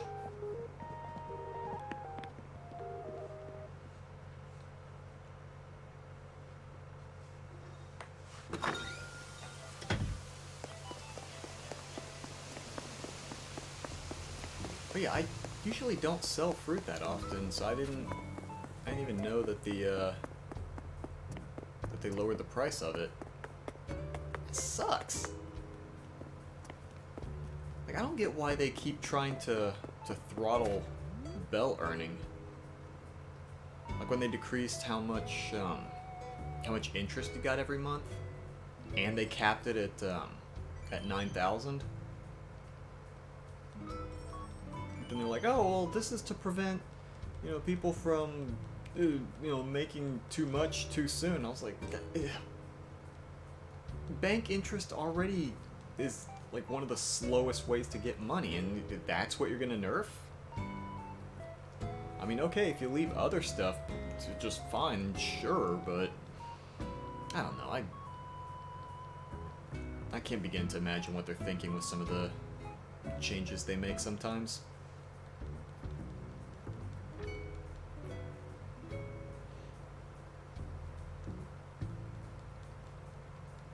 Like, I can understand changing the spawn rate of certain insects, because when the game first came out, what was it? Was it emperor no, not emperor butterflies. Peacock butterflies, that was it. Like, peacock butterflies were everywhere. Like, I could walk to my house and then about 10 feet to the left and I'd find 2 or 3 peacocks, like, immediately.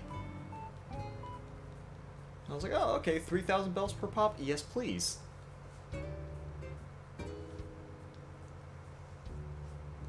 Then when I found out that Flick exists, and that he paid extra for bugs, I was like, okay, I think I'm just gonna store these 500 butterflies in my house until this guy shows up.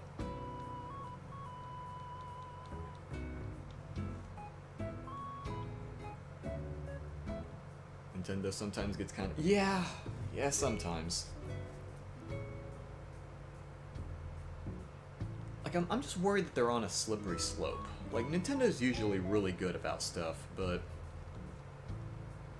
between some of the bonkers decision-making that they've made while, tweaking this game, and then the announcement that they made that they said that they saw nothing wrong with Joy-Cons and insisted that they didn't drift. Like, there's really no way you can deny that Joy-Cons have drift. It's been a problem pretty much since the system came out.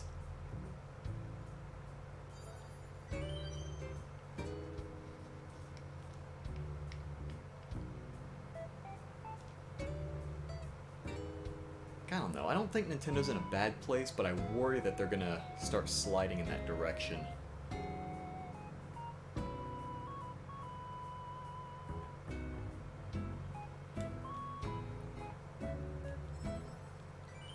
Messed up with the villagers. They have no personality. Yeah. Yeah. I don't want to go that far and say that they have none, but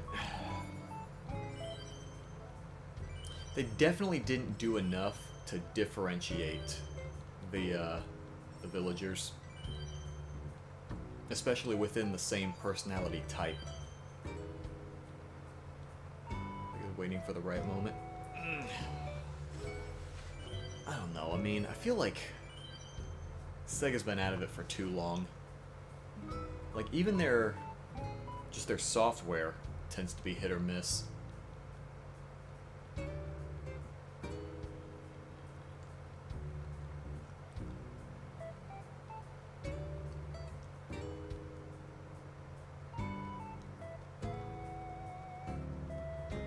Because I know they can make good hardware, like the Dreamcast died way sooner than it should have. That system was amazing when it came out, but they just had that problem of, you know, putting out systems every 5 minutes. Like, hey, we made the Sega CD. Alright, cool, it's a great system. Oh, and, you know, 2 months later, here you go, here's the Sega Saturn. Alright, cool, you just put out a system, and you know, the second you buy the Sega Saturn, oh, hey, here's Dreamcast. Oh, alright. So, how much is a PlayStation 1 again?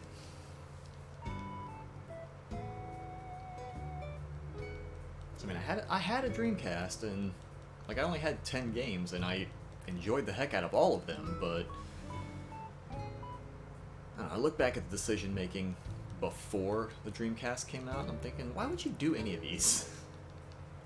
What was the thought process that went into these decisions?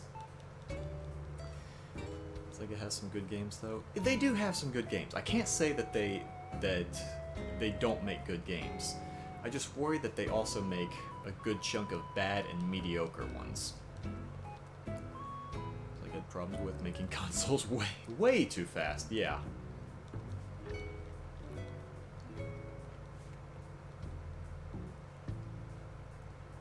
Like, they would make new consoles at the rate that current day consoles put out updates.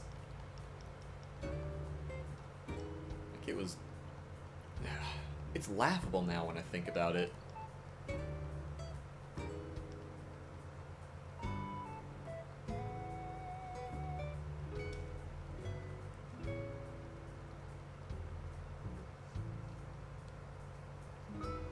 remember I used to work at a video game store, not GameStop. It was more of a smaller local mom and pop store. But people would come in and they'd ask about the Dreamcast. They're like, how come I don't hear much about this system? Was it any good? And I have to keep myself from crying. It's like, dude, it was a good system. It really was. Just like Sega, surprised they haven't gone bankrupt. I think, actually... Didn't they go bankrupt and they actually had to get money from somewhere to keep from going all the way under?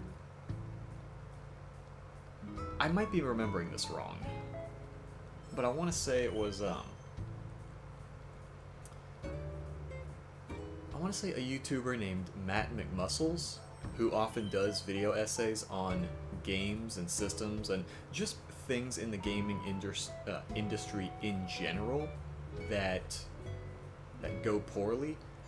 He makes a video series called What Happened. And originally it was just on individual games, but he's also branched out into like video game systems and some movies.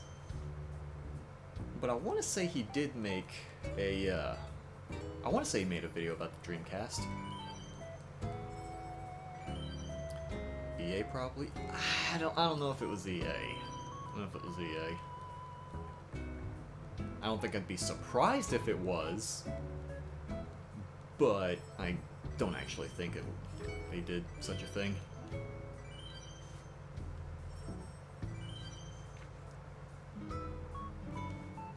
Oh shoot.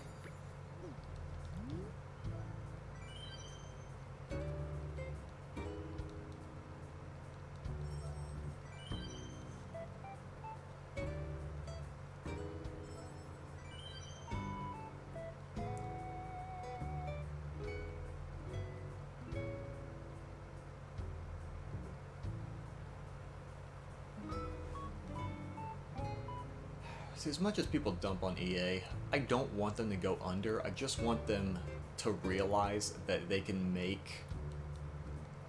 publish decent games that can stand on their own without microtransactions.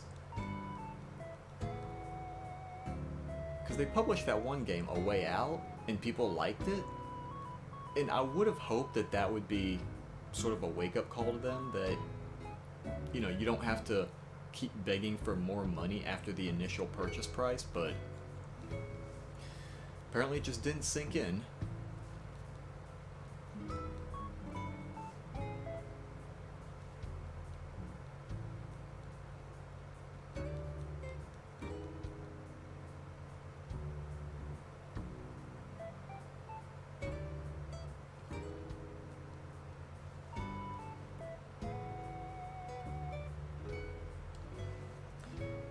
Pretty cool.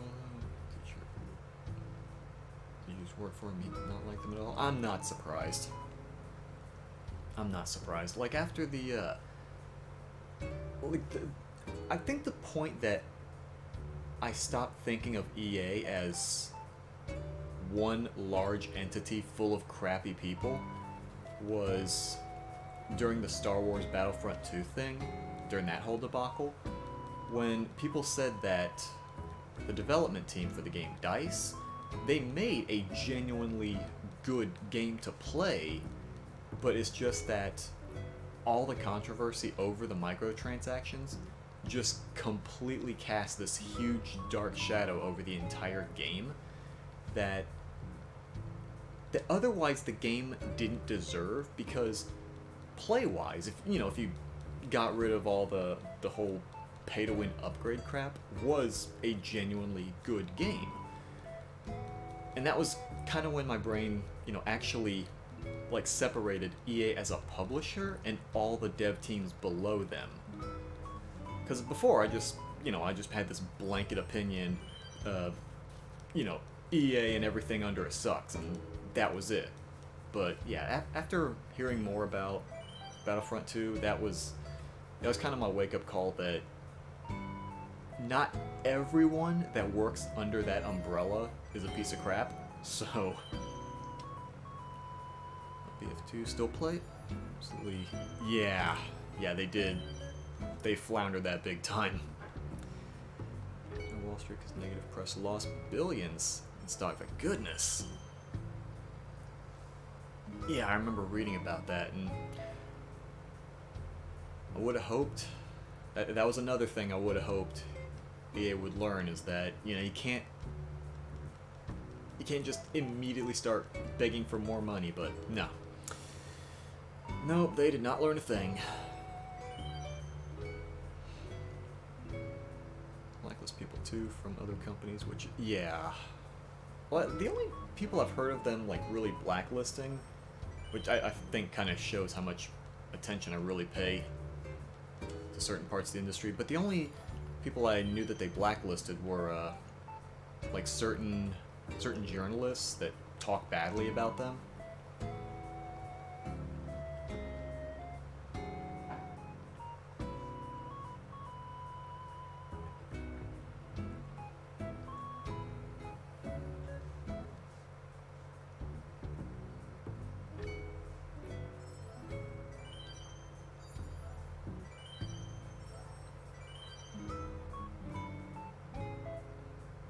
Now I'm just thinking about like other games that I wanted to try playing at launch, but dodged a bullet on just by skipping it. Like well, the biggest one was Fallout 76. Oh my god. It's like I loved Fallout 3 in New Vegas, and I enjoyed and still enjoy Fallout 4 despite all of its many, many flaws. But oh my goodness, I was really close to buying Fallout 76, and I dodged a bullet on that one. Because I don't think the idea of a multiplayer Fallout is bad of itself, but I struggle to think any way that they could have made the game any worse. Besides putting the pay-to-win microtransactions in at the beginning.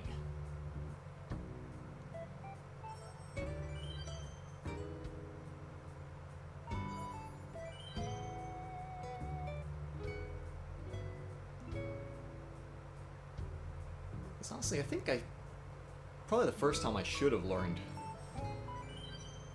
my lesson about buying stuff, day one, or at least looking up gameplay before the game comes out, was Mass Effect Andromeda. Because I adored the first 3 Mass Effect games.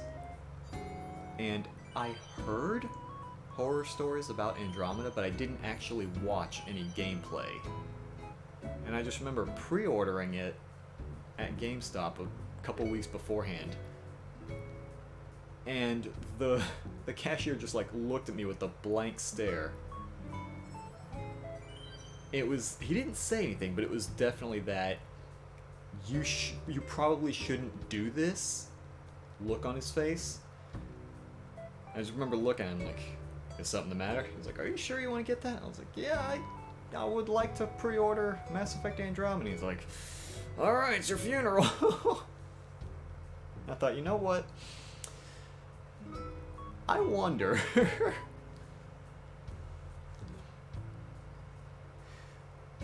fellow next to me. That is Random Shoot from the chat.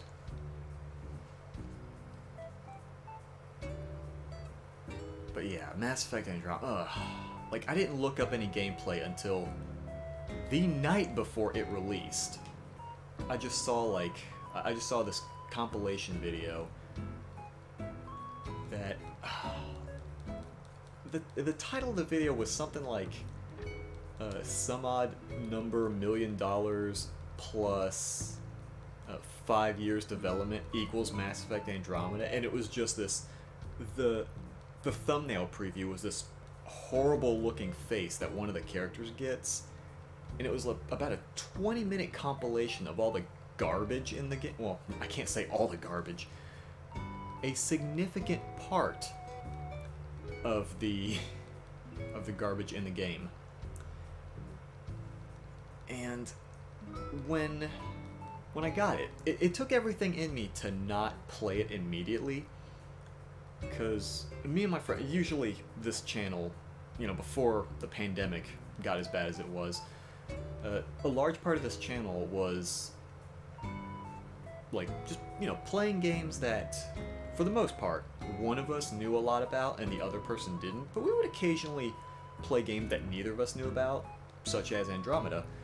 And I got myself to hold off until he stopped by and we got to record a few episodes. And there was so much garbage happening in a short 10-minute time span. One character was trying to walk up a slanted, an incline, and his feet got all janky and everything. Someone else, another character walked behind, character A walked behind character B, but you could very clearly see character A just randomly disappear. Their model just blinked out of existence. And there was... Then the facial expressions were just...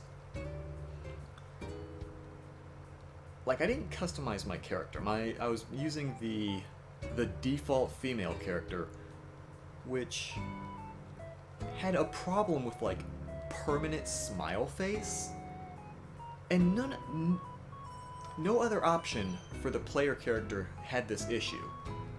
Default male didn't have this, and customized male and female didn't have this problem, but default female did.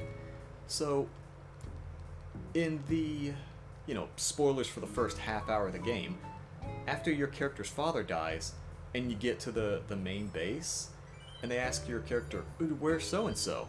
And they're like, oh, he didn't make it. And they're like, what? So-and-so died?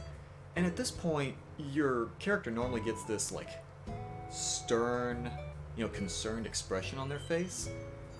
But the default female just, tilts their head slightly and smiles, which it looks like they're implying they did it. And I was like, I don't know what emotion or mood you're trying to convey here, but whatever you were trying for, I'm pretty sure you didn't stick the landing.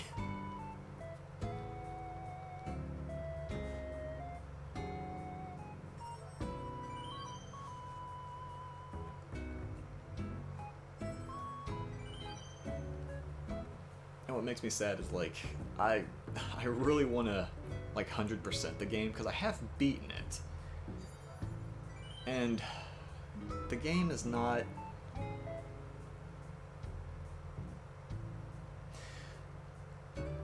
Other than the glitches, which were much more plentiful when the game first came out, but have mostly smoothed out, the game's not awful? Like, the best way to explain it is, it's not a bad game, but it's a bad Mass Effect. Because the first 3 games, for the most part, other than a few speed bumps, had really good writing.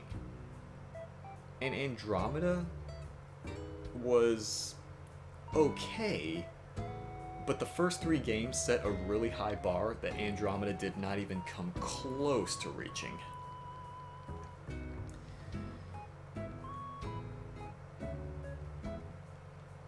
But yeah, there's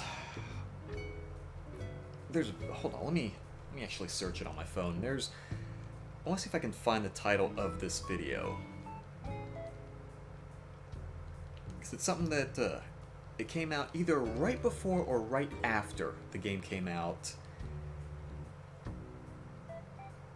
Let's see, and it's about 20 minutes of how just absolutely awful. Okay, here it is. Yeah, the YouTuber is called Crow B Cat, like all in one word. And it's titled 5 years plus $40 million equals Mass Effect Andromeda. And oh my goodness, the face on this character. It is slightly terrifying.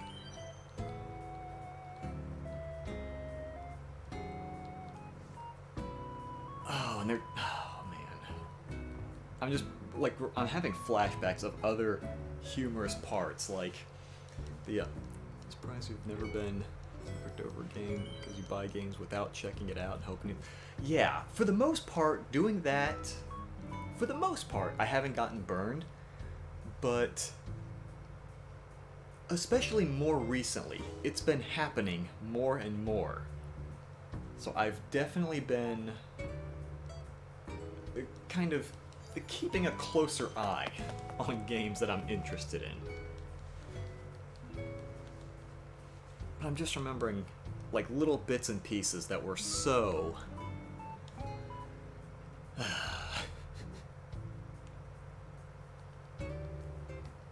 just bad. Like I don't know how familiar you are with the Mass Effect universe, but one of the coolest alien species in that game were called the Krogan. They're these big, muscular, just big, brutish... They're basically the dumb muscle of the universe. And whenever there's a Krogan on the scene, you can tell something cool is probably about to happen. And the story sets up to where these 2 Krogan are about to have a fist fight. And it looks like 2 elementary school kids doing a school play trying to fake fight each other with, like, really phoned in punches and fake falls and all that. And I'm thinking, this is not... You nailed Krogan fights in the first few games. Why does it look so bad in this one?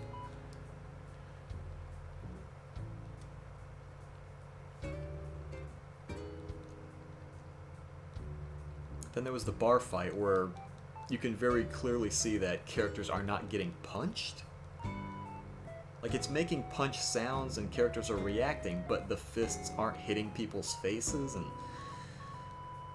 Oh my goodness.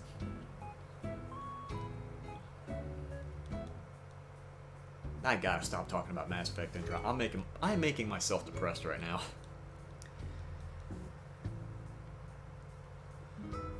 Imagine them punching with their wrist instead of their... You know, I don't think that's too far off.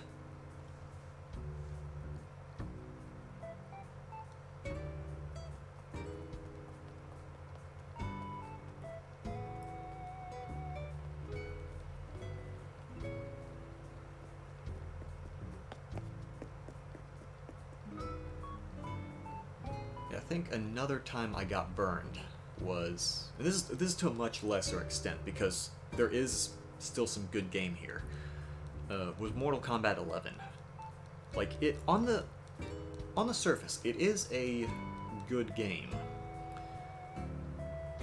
But I feel like a lot of the customizations and unlockables were implemented in the worst possible way. It's kind of like, you know, the phrase a polished turd? Basically something that looks good on the outside, but once you get down to its core, it sucks. Mortal Kombat 11 was the opposite of that. If you looked at it at surface level, it was just crap. Like, the crap stuck out more than the good parts. But if you looked past it, there was still a good game there. Because, like all the other Mortal Kombats, you know, you play the game, you earn some in-game currency, and it's not like, you know, stuff that, premium currency you'd have to buy for real money. This was actual, if you wanted to earn it, you had to play it. It wasn't given to you. And then you take that currency, you go to a section of the game called the Crypt, and then all these gravestones would have different, like, amounts of coins written on them. Then you spend it, and you get stuff like new costumes, new fatalities, concept art, character art, stage art, soundtrack, music, all kinds of good stuff. You know, they had a lot of content to unlock, and it was pretty cool. But Mortal Kombat 11 had 3 different currencies, which already is a bit of a red flag, considering how games go nowadays.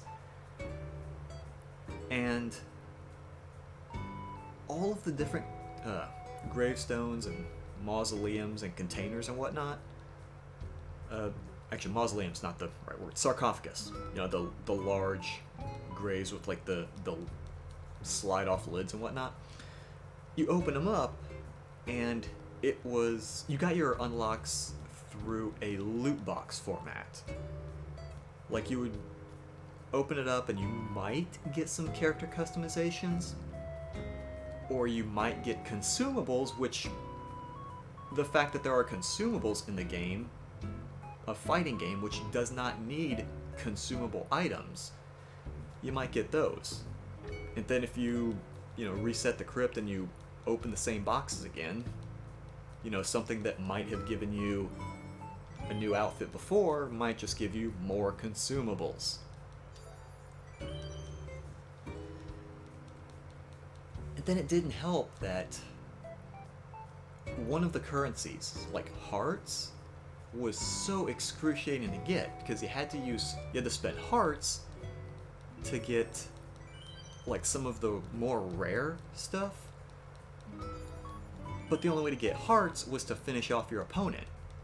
And you only got, at the beginning, before they tweaked the numbers, you only got 1 heart per fatality, and they've turned fatalities into such a long-winded spectacle. Like, even the 3rd time you see the same fatality, you get sick of seeing it. And many of these stones took like 250 hearts to open. It's like, dude, I don't want to sit through all that. Like, Mortal Kombat 11 just didn't have the same vibe. Mortal Kombat games. I mean, yeah, that's understandable. That is understandable. Because I did like it, but it did still feel like something was missing.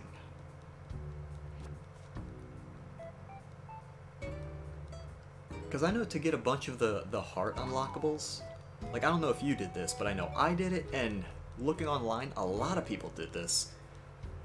was just to make an AI team and then just set the AI to do battles. And the AI will usually do a fatality for you. You can fast forward it. I forgot how fast it goes, like what, 8 or 16 times speed, something ridiculous. You can just set up a fight, walk away, make yourself something to eat, come back about 5 or 10 minutes, fight's done, and just start it over. And that was how you got your hearts. And there's something fundamentally wrong when the best way to play the game is to not play the game. When you incentivize your player base to not directly interact with your game, you have messed up. That's a game crime. That should be punishable by a jury of your peers.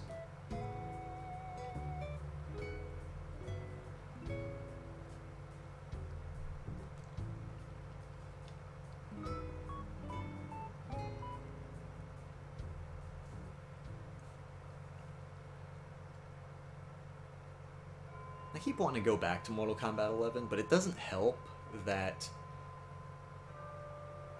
they keep adding new characters, but when they do so, they sell them as like a new game, like game bundles with the DLC, and each time it's $60 again. Like, oh hey, here's the base game Mortal Kombat. Okay, cool. That's $60. All right, here you go. Alright, well now we came out with Mortal Kombat Aftermath. It's the game and the new DLC story and the new characters. That'll be $60. Okay, cool. Oh yeah, we're coming out with Mortal Kombat 11 Ultimate next month. That'll be $60. Why? Why would you do that? Why are you doing that to players? So if a new person comes in at the back end of its life, they pay $60, they get access to everything. Whereas if a player that was devoted to the game kept getting the new content as soon as it came out, they're spending like how much is it for just the DLC on its own, not the game as a bundle? Like, wasn't Aftermath like $40? Like for a 2-3 hour story mode and 3 characters, they charge $40, I want to say.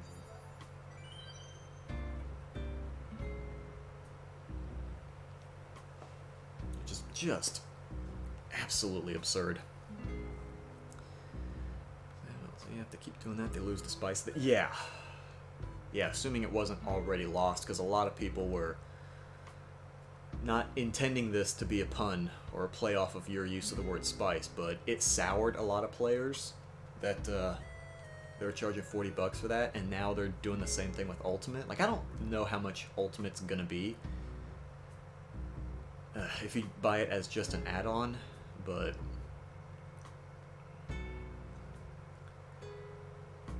thought 20. I don't think it was 20, because 20 I could be wrong, but I think I would be more likely to see 20 as reasonable, because I mean it's 3 characters and a story add-on.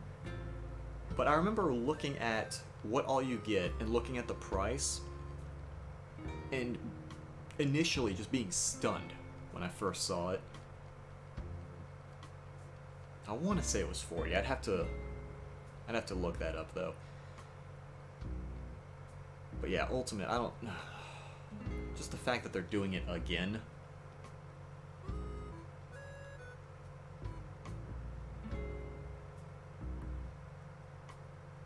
I actually had to think for a moment, and I remember, how the heck did I get onto the subject of games that have made me angry in the past? But I remember we were talking about times when we've gotten burned from like early on by games. I remember there was one time when I actually dodged a bullet, but not just Fallout 76, which is, God, was a joke pretty much on launch, but Anthem. Anthem was another one that I almost bought immediately, and thankfully talked myself out of. Because I thought, oh yeah, you know, it's by BioWare, they did Mass Effect, and then I remembered, oh yeah, Mass Effect Andromeda was a thing, wasn't it?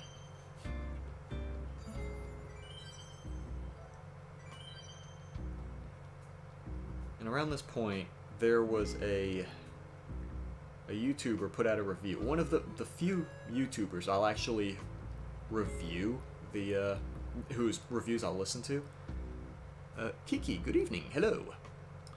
One of the few YouTubers whose reviews I'll actually listen to, a guy named SkillUp.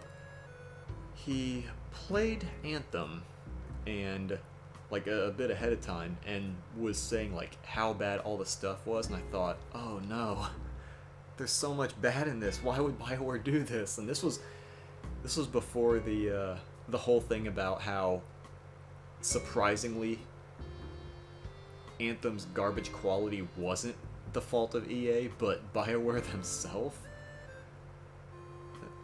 EA games just scare me now. You're playing Sims 4? Oh goodness.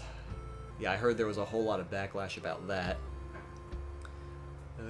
Kiki, thank you for the sub. Appreciate that. Oh, there it is. Thank you. But yeah, Sims 4. I don't play it myself, but wasn't the big hullabaloo about that they pretty much just stripped Sims 3 of all of its features and are now selling it, well, not now, but have been selling it back as DLC? And I think the newest controversy about that, assuming there hasn't been another one since then, was wasn't it something about the Star Wars thing? Like, they actually did a poll saying, hey, we've got 20 different choices here, what things would you guys like the most? And Star Wars, like, literally placed last in that. And they still made that the next DLC that they're charging for. Am I going to stay still in ACNH? The only reason I'm staying still at the moment is because they're shooting stars, and I really want to get at those. Now, you are more than welcome to, if you want, you can show up, you can... Actually, the main reason I did this stream was to get rid of some of these cards. Like, if there's... You know, if you want to come check out the DIYs, they're free, just go nuts. Or if you want the, if you want to get the shooting stars, go for that. What's the dodo code? Yeah, here you go.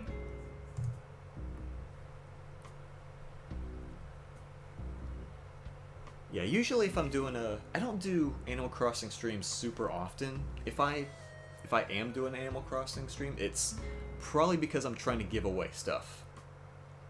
I'm just trying to clear up room, and right now I would like to get back to a 5-star rating, so I need to get rid of all this junk.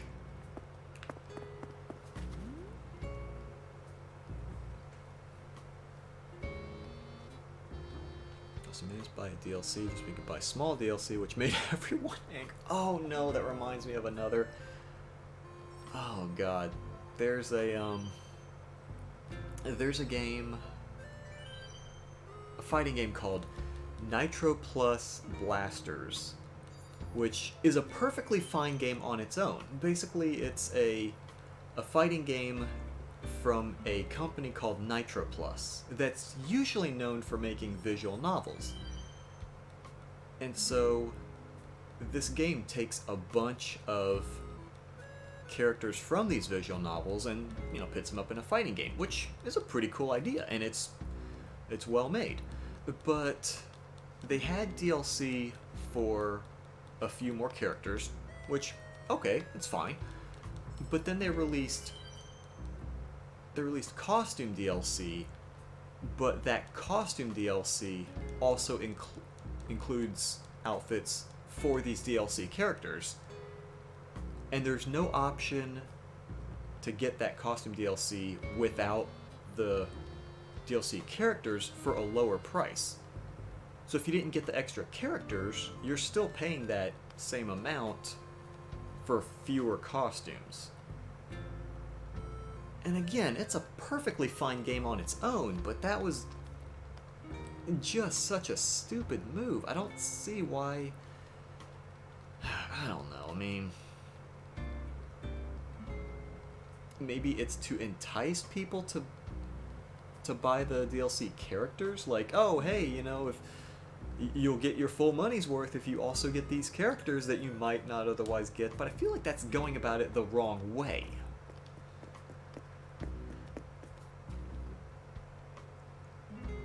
Where'd Mr. Shoe go? There he is. Found him. Maybe go on an adventure. There's not much to... Like, I mean... I think this late at night, the only things to do is, like, go fishing or go diving for, like, off-the-coast fish or something.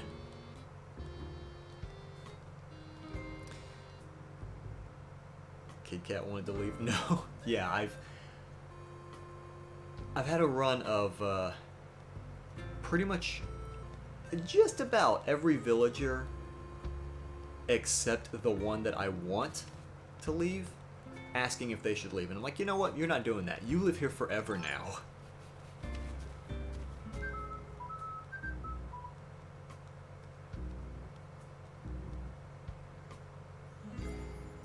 I've only just realized I've never bothered to make an ocarina. I think the only musical instrument I've gotten was a tambourine, and I bought it just to have it, and it went directly into my storage right after I bought it.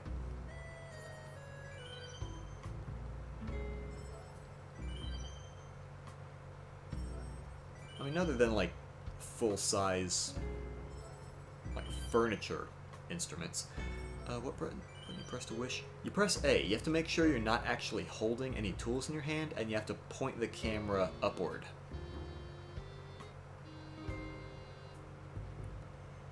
Started holding the ocarina recently. Yeah, I just haven't had any, like, occasion to do so. I usually don't visit other people's islands too often. I used to do it all the time when I hovered around the subreddits looking for DIYs I didn't have yet, or going for certain villagers, that kind of thing. But now I don't really venture outward too much, so I'm just like, whatever.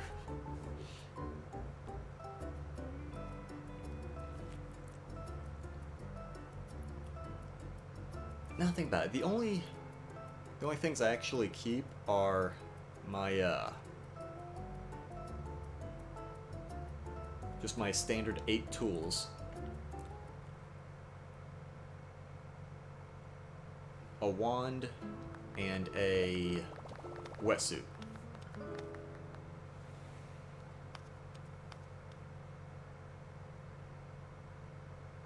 Oh, and a pile of customization kits to repair my shovel every day when I'm done. Why'd you look looking so pink? Whose island? Mine or Kiki's? Splatoon go? Yeah. Yeah, Splatoon. I cannot take credit for that, though. Like, literally all I did was I just found a picture of Callie that I really like. I just used Photoshop to like trim out the background, and then I ran the whole picture through a what was the name? It was acpatterns.com. You can run a picture into it, and it'll convert it into QR codes, which you can then I've never actually bought one of the party poppers. You can then run an image through the website, and you can either have it convert to just a standard, like, that's the wrong button, just one design square like this or this, or what I did, I set it as a 3x3, so now I can so it gives me like 9 different QR patterns, and then I scan it in through the phone app, and then I can just place them like one square at a time.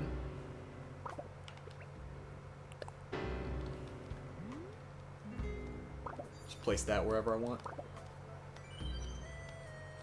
Oh yeah, Kiki, by the way, since you were asking about the about wishing, I don't know if you've done the shooting star thing before, but basically what happens is you wish on a bunch of stars tonight, and then tomorrow morning when you check your coastline, like around the beach where the shells would spawn, you can get you'll find star fragments, like small yellow ones.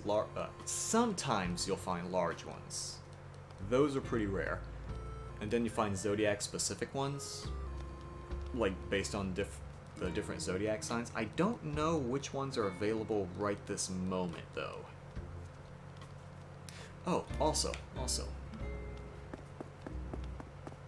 want to see if Celeste is still hanging out, because she was in the northern area. I don't think she found her way out yet. Oh, yeah, here she is. Oh, she's trying to hide.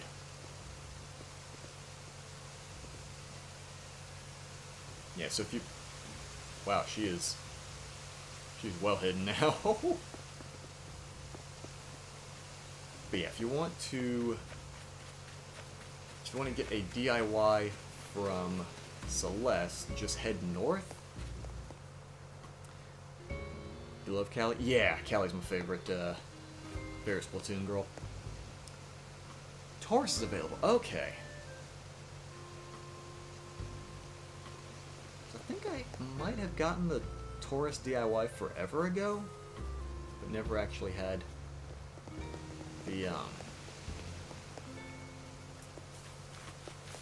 the shards, the fragments for it. But yeah, Celeste is hiding way over there to the left.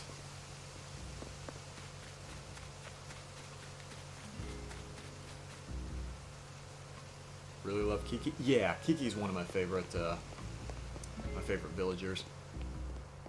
I mentioned that I was about to go on that I was about to print out a whole bunch of tickets and go on a hunt for her. And then someone from my Discord was like, "Oh, Kiki's leaving my island, you want her?" And I was like, "Yeah, sure. Gimme." So I managed to get Kiki for free.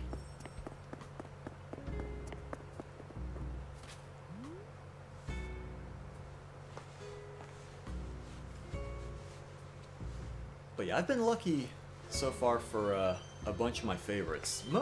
Most of my favorites are surprisingly, like, not super popular. So when I used to go on the subreddits for trading, a bunch of them were just giving away the villagers I wanted. Like, Celeste was trying to trap you in a corner. She's taking people prisoner now. Whoa, okay, that was one of the Halloween emotes, wasn't it? How did you get that emote? Because I haven't had any of my villagers come to me with that. Yeah, that.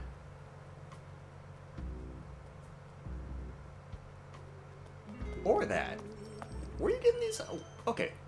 So I think that answers the question. We don't need to wait until Halloween and get it from Jack.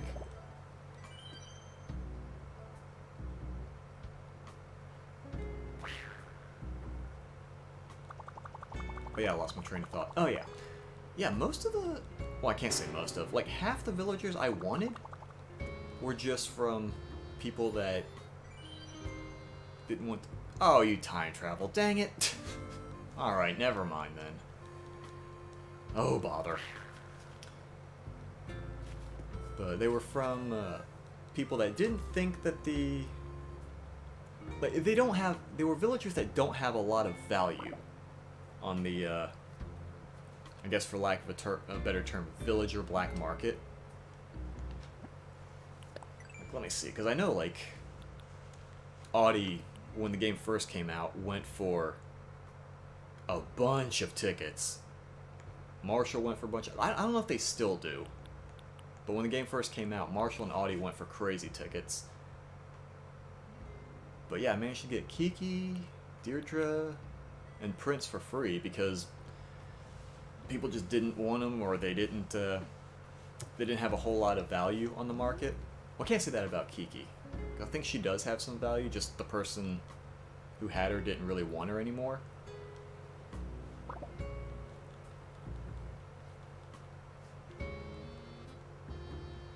kitty cat friend? I did. She looks upset. Marshall and Audie is still valuable. I kind of figured, yeah.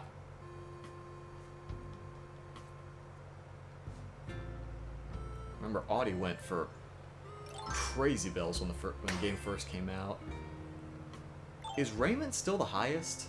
Because I remember he was going for like 1,000 tickets, and he ended up just becoming a meme at that point. Like the infamous Marshall in boxes conversation. It's like, oh yeah, I gave you 100 tickets. How come I can't have Marshall? And oh, okay. He is still high? Okay. Kind of figured. I just remember the conversation like, I gave you some odd amount of tickets. I think it was like 50 or 100. Something that was pretty high, but not anywhere near as high as it was at max. But they're like, how come, he's not moving out? How come you charge me 50 tickets? You said he was in boxes. And the person's like, well, there's a box in his room. It's like, okay, well, I paid this to get Raymond from you. It's like, no, that's the price to look at him. Get off my island. And that was it, and you didn't refund the tickets back to him. So the phrase Marshall, or not Marshall, Raymond in boxes became a meme. And it was simultaneously the best and worst thing I had seen in a while.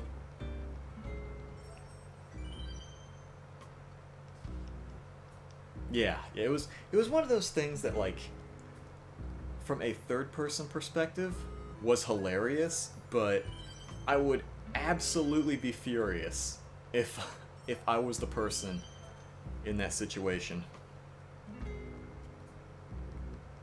Let's see if I can look up that conversation now, though.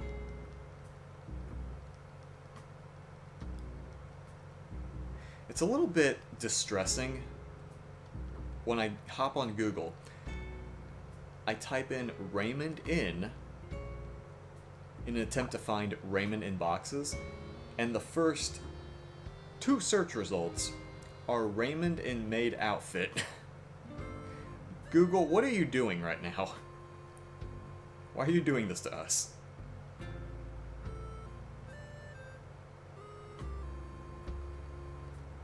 I'm trying to find the original conversation. Here we go. Okay, here we go. Okay, so it's between... Jesus. Okay, before I get into that... Well, let me see. Kitty cat is having a seizure. I don't know how to care for a cat. I'm not taking ownership for anything that happens to it. The person who gave you Marshall was so vulnerable, so someone 100% could have scammed him. Oh my goodness. I got to Marshall first and gave them everything. Well, that's nice. I actually got lucky. I found out that Marshall was literally the first person that showed up at my campsite when I built it. And then once I looked online, I found out that your first person, the first person that shows up to the campsite is always going to be a smug type. And I just got lucky. I was just like, okay, I recognize Marshall from Pocket Camp. Sure, I'll keep him. I had no idea he was actually valuable until later. I just kept him because it was, quote, that squirrel dude from Pocket Camp. And that was good enough for me. Like, yeah, sure. And then later I found out, yeah, he's valuable. Oh, okay then. But yeah, no, okay, so I found the original conversation. It's between 2 people named Gizmo and Seth. So Gizmo just goes, huh? And Seth is the one that was saying Raymond in boxes. And the first thing he says is, don't touch Raymond, just look at him. And Gizmo says, I thought you said he was in boxes. Seth responds, there's a box in the corner. Gizmo said, you said I could have him. Seth says, this is for Raymond viewings, not buying him. Can you read? Gizmo responds, no, you said you had him available in boxes. Seth says, what is boxes? That's just what everyone is saying. Gizmo says, I want my tickets back. Seth responds, "You saw Raymond. You don't get your tickets back." End of conversation. It doesn't say how many tickets for this viewing, but oh my. Like I can feel the anger coming off of that picture.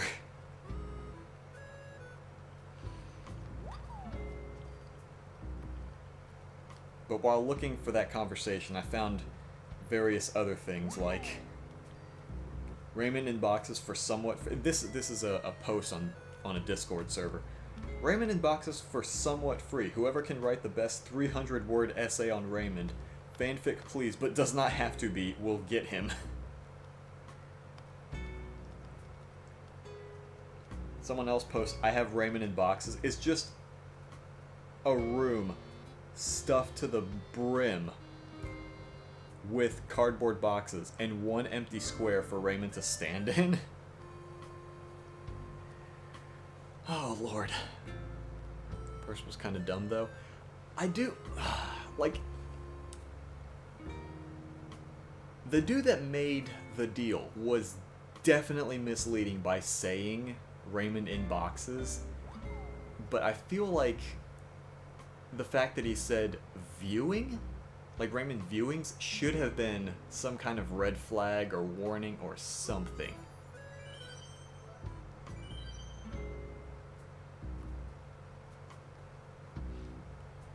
I feel like Legion should come streaking in a slash. Yeah, the Legion used to be in the game. It was Susie, but they had to remove her because she was OP. She was hugging the animals too much. They had to patch her out in a later update.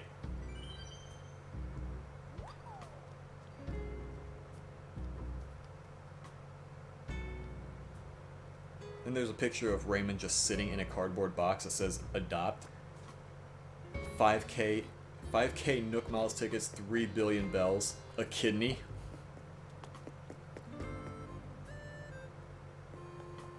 Oh no, I remember what it was for Raymond. It wasn't 1,000 ticket. Well, at least I don't think it was 1,000 tickets.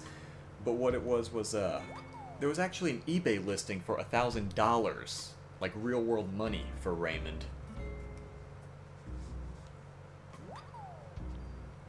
I think the highest, like the most tickets I've seen him go for was 500.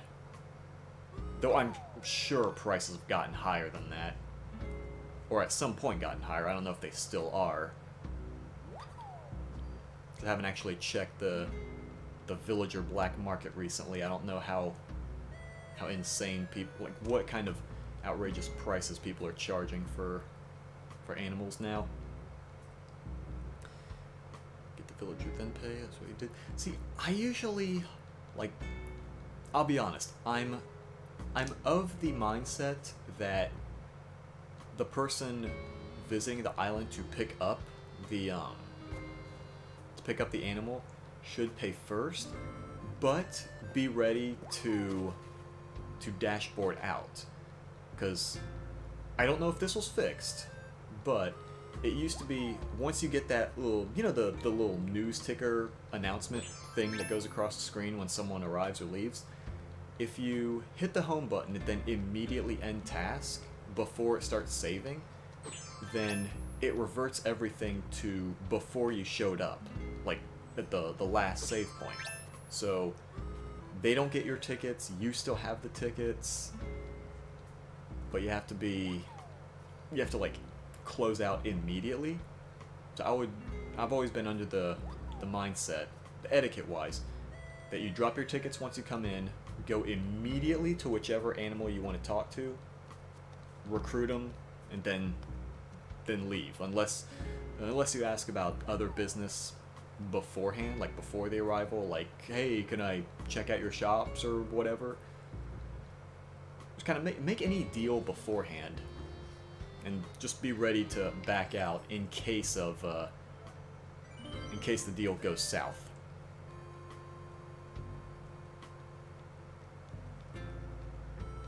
But I've been lucky enough for most of mine to be free, so I would leave, like, I would just leave 10 tickets as a tip. Because most of these have been like my dream characters from the beginning, so the fact that someone's giving them away for free, heck yeah, I'll happily pay for... might take a few hours. Yeah, I mean, go for it. Honestly, I'd rather these DIYs go to someone, anyone, who can make use of it, rather than just sell them for like 100 or 200 bells. Because I haven't needed money in forever, so heck, take as much as you can carry.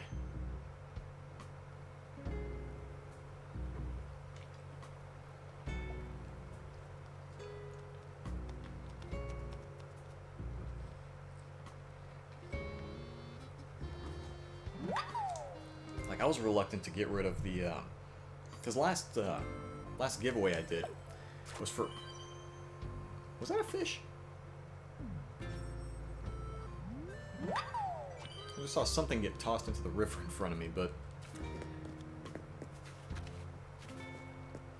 that's not so just find villagers for free, but Marsh was the only one you paid for.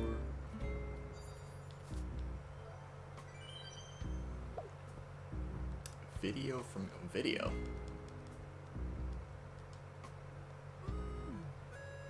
Video.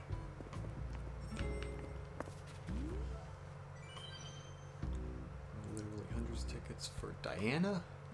We're here getting her from the campsite.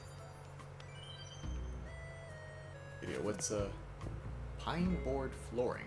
Oh, well, thank you. Share that.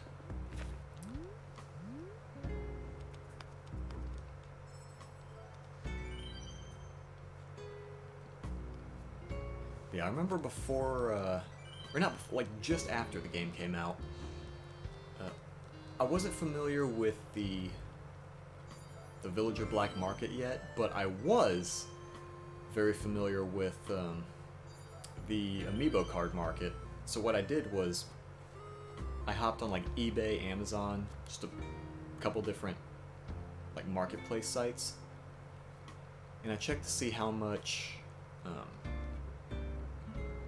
the Amiibo cards that I have went for, and how much it cost for cards of villagers I wanted. So I remember Anka being hovering around the $100 mark, like in the high 90s, low 100. I think my most expensive card was Whitney. At the time, she was about $55, but I haven't checked card prices in forever. I haven't seen if they've dropped or increased.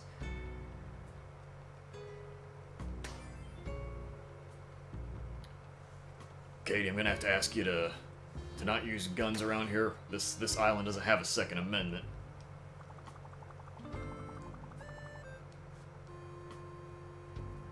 But I remember that the yeah, I just thought it was hilarious. The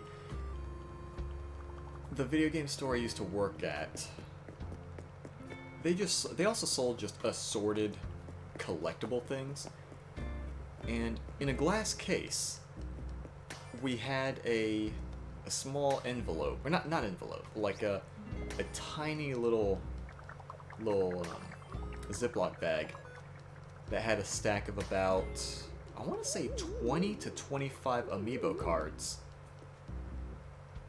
And I remember looking, just kind of thumbing through it really quick, and thinking, there's some decent characters in here. And I went to my boss, I asked him, like, how much are we selling this bag of Amiibo cards for? And he's like, yeah, those things are probably worthless. We're selling them for $3. Oh, is that right? Is that how much we're selling them for? Yeah, I'm buying these now.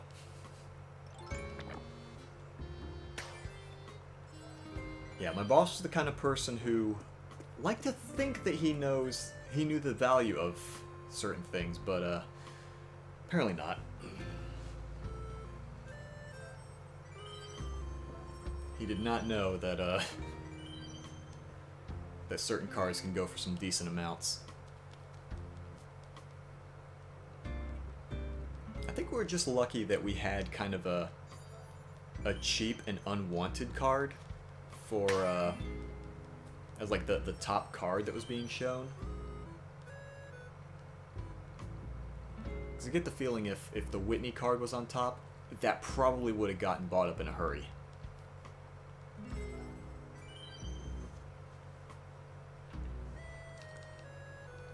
$3 cards. We don't have any more. We just had that one small bag of them.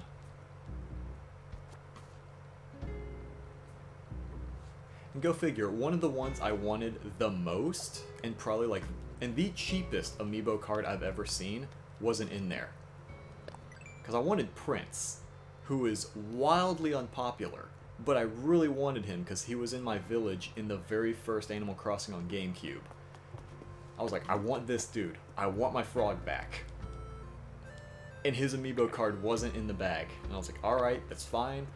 I'll just look up the price of his card on Amazon or something, see how much it is.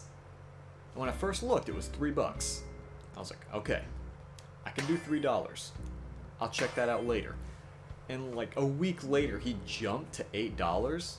I'm like, why is an unpopular character? Did he increase in the popularity tier list or something? So I started checking, you know, marketplace sites and tier list sites to see if maybe he got a sudden jump in popularity. No, he's still unpopular. Just the marketplace decided they wanted more money for him for some reason. I was like, you know what?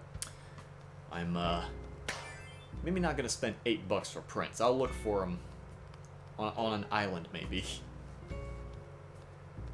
Then I discovered the subreddits, found out that people give away unpopular animals for free, and I was like, you know what? I'll just wait for someone to get rid of Prince. Someone was getting rid of him, so I scooped him up.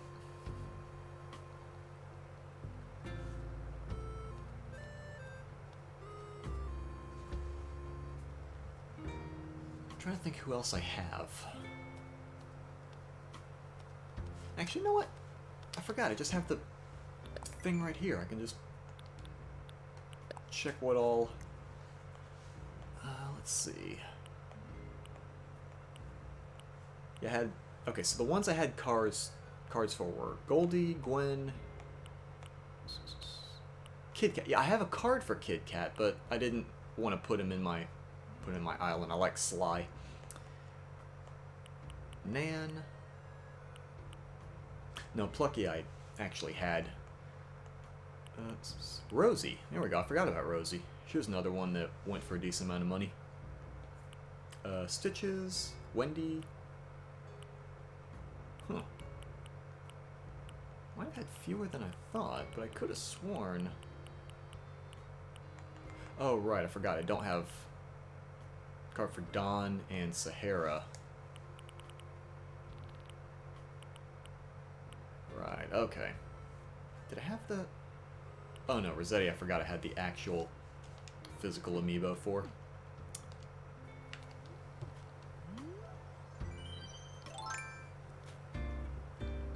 Is that just a glow stick?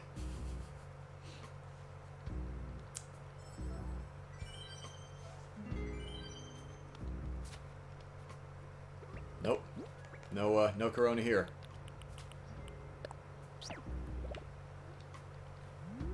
That wasn't Corona, that was...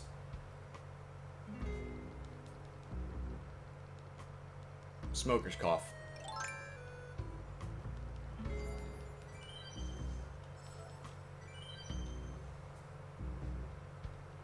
Get ice cream. Man, I should have ice cream tonight.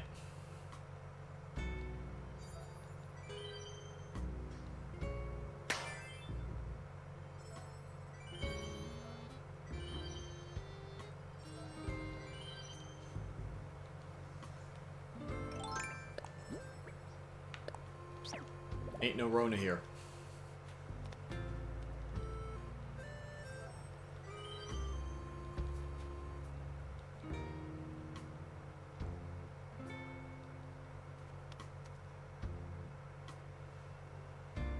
Now that I think about it, where did the glow stick come from, actually? Was that during one of the fireworks festivals, or was that from something else?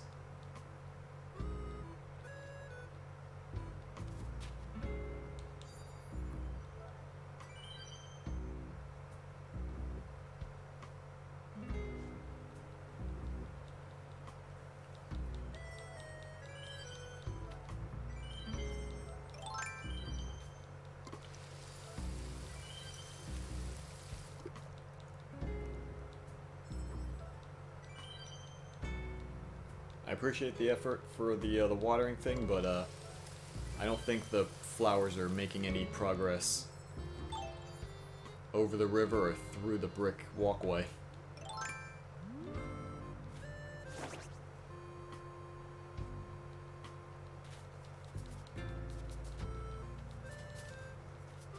Well, that's rude.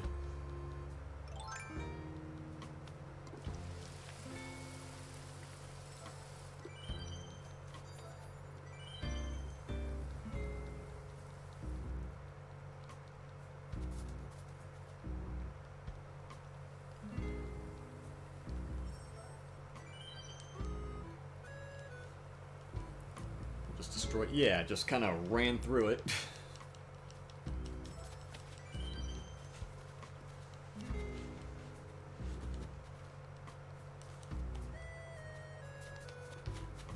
Man, it's like, gee, thanks for all the free DIYs. I'm going to thank you by paying you in botany stompings.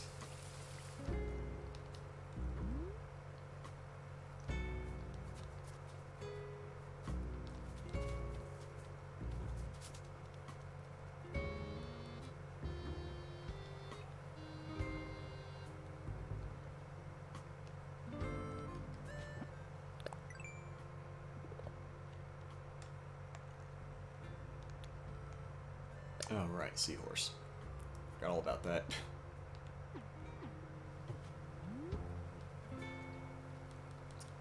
I do need to check the... What's it called? I need to check the fish and insect list for next month. See if there's anything... See what all is new for November.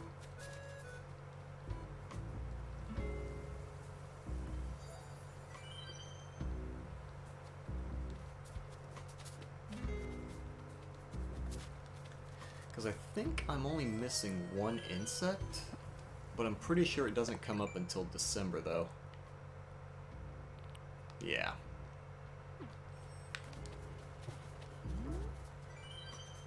I think I'm missing 2 fish? Yeah. I have no idea when those come up. Probably be at least a few more diving things, though.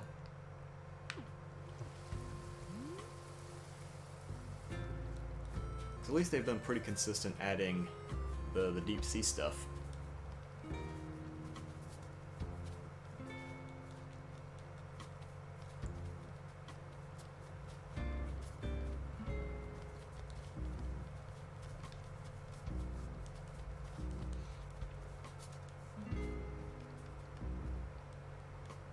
One thing I'm wondering is when they're gonna add, if they're gonna add the roost, like the coffee shop,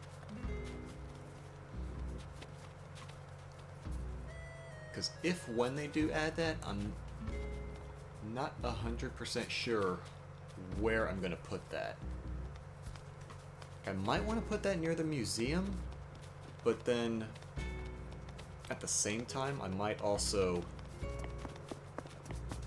consider putting it to the right of the store here,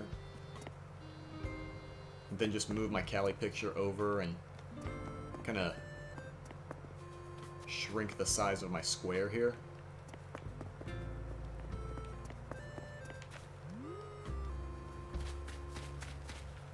Yes, you certainly did it. You stomped out my whole flower bed. Good job.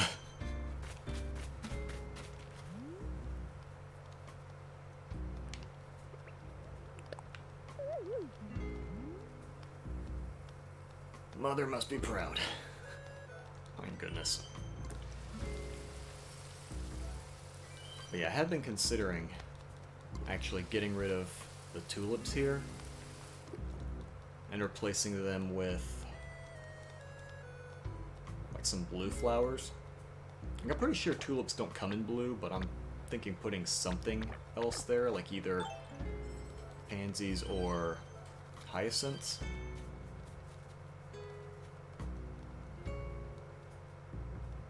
Maybe not hyacinths, because I have those up in the north part.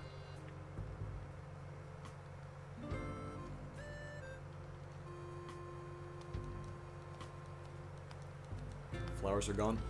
The flowers are just gone from our sights, but never from our hearts.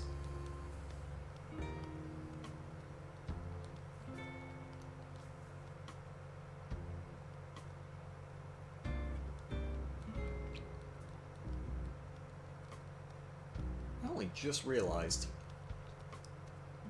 it's a quarter till midnight here.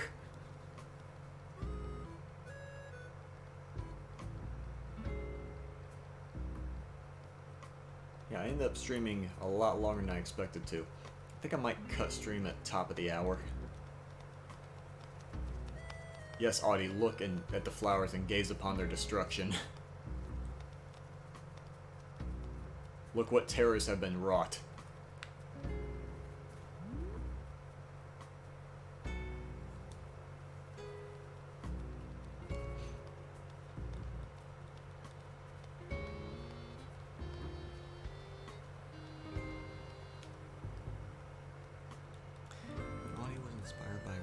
Yeah, I heard. Yeah, I heard that one woman, Audrey something or other, who's like, who played the heck out of New Leaf.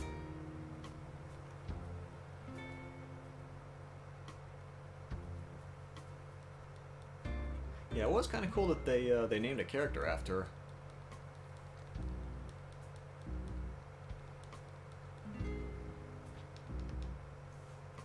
her.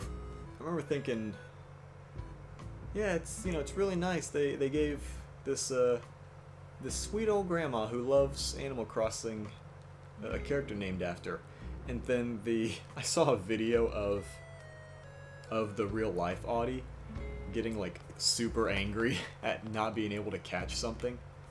All right, look, Kiki, I'm gonna go ahead and say it right now. If you stomp out all my flowers, I'm kicking you out. Like, I'm disconnecting immediately. You gonna behave? Like, I don't so much mind these flowers, but as soon as I see you stomping out my roses up here, like these four here, these didn't used to be beheaded, so to speak.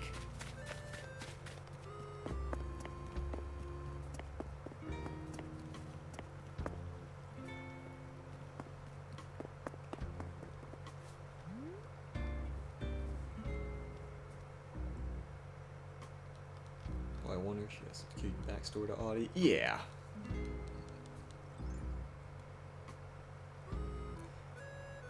Plus she looks fashionable. Yeah, I do think she looks kind of cool.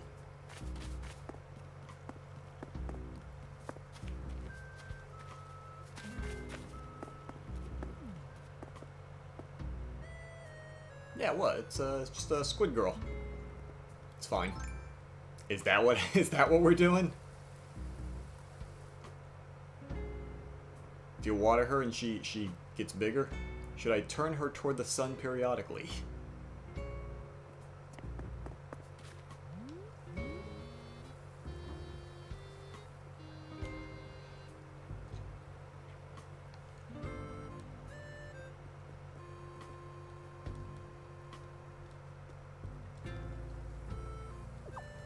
Give her what? You can't give her water. Haven't you played Splatoon? You know what happens when Inklings go into water?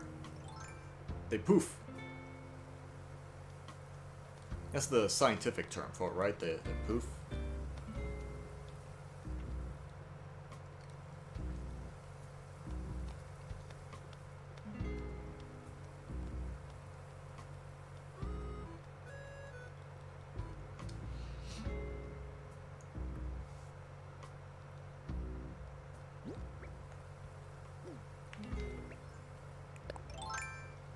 Alright, Kate, we're about to have some problems if you're going to try to kill Callie here.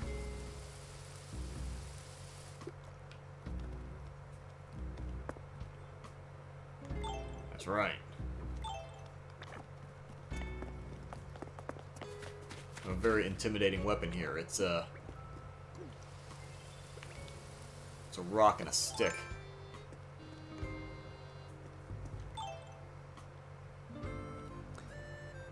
Play Splatoon a lot? Yeah. Yeah. Dude, it's crazy. I've played so much Splatoon since it came out, and yet, in the 6 months since Animal Crossing came out, I've almost matched how much Splatoon time I have. Like, there's actually a discussion that came up in the Discord. People were posting what their play times on the games were. Let me see here.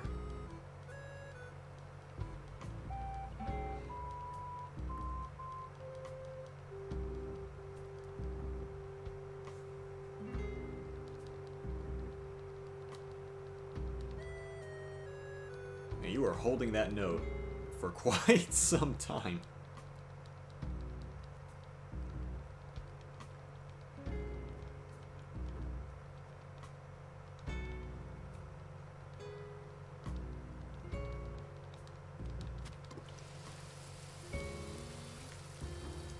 I forgot that might have been posted this morning. May have been. People in Discord have been chatting up quite a bit. This might be. Oh, wait. Okay, yeah, here we go.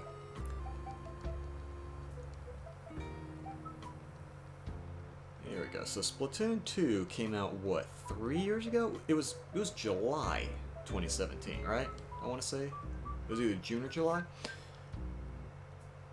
Yeah, since that time, in about 3 years, a little more, I've played for 1,385 hours. Okay. Animal Crossing, in the 6 months it came out, I've played for 1,220 hours. So I'm only about 160 hours behind Splatoon 2, despite it having been out for much less time.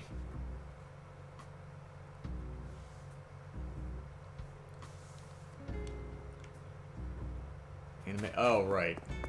Yeah, that Isabelle image. That one.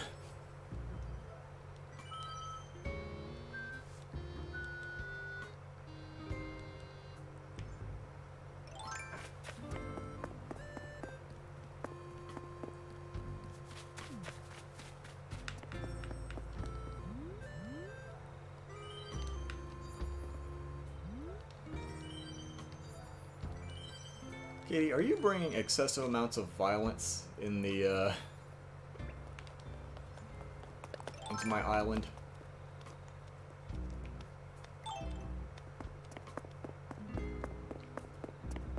On the FBI watch list for that image? Oh, the Isabelle image?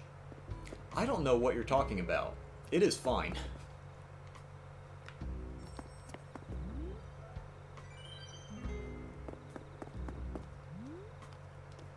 Hey, she is still technically clothed, alright? There is nothing... Oh. Okay.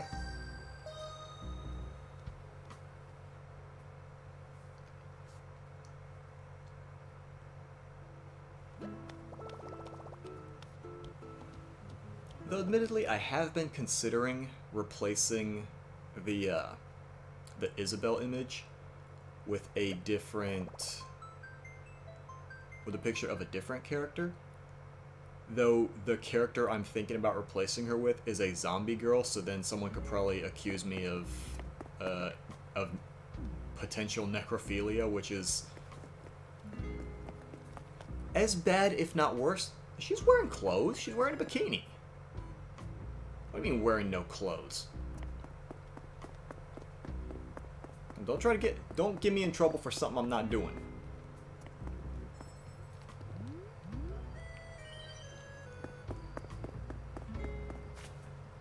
But yeah, 7 minutes left.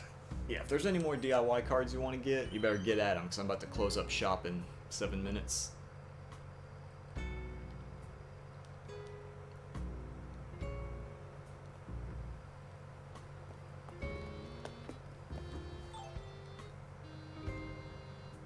Yeah, I'll just replace the Isabelle picture with something wildly more inappropriate. I'm sure that would go over well, right?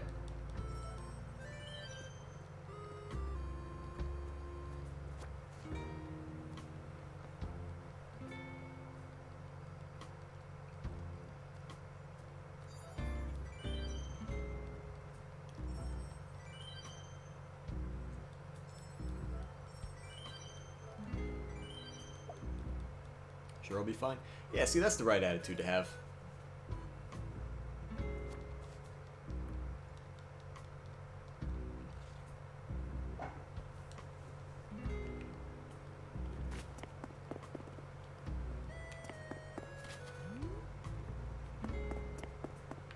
So who left this dead animal here?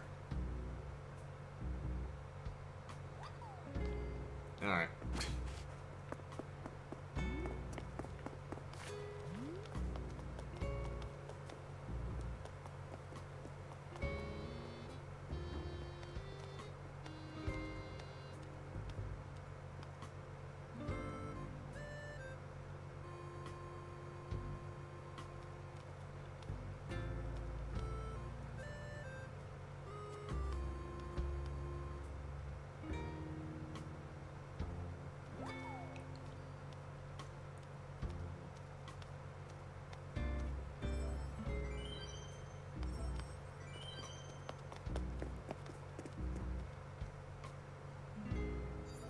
Yeah, I might not have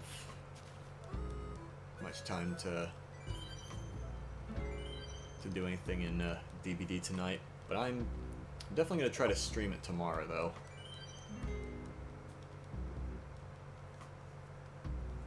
I found that there's some new stuff in a new time-sensitive event.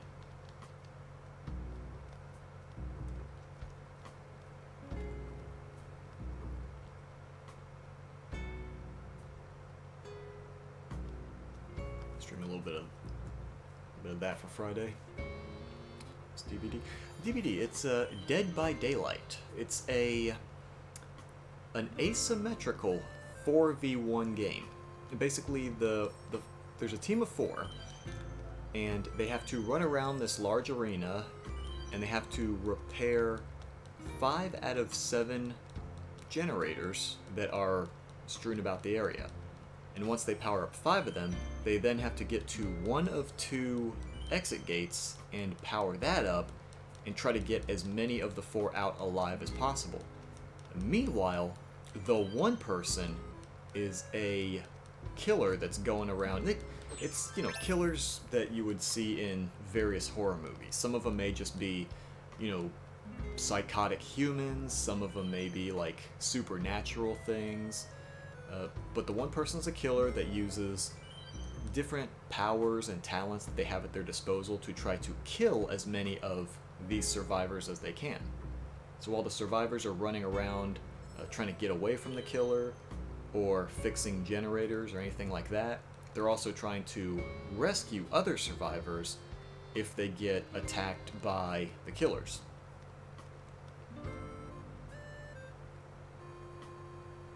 So it's a pretty fun game.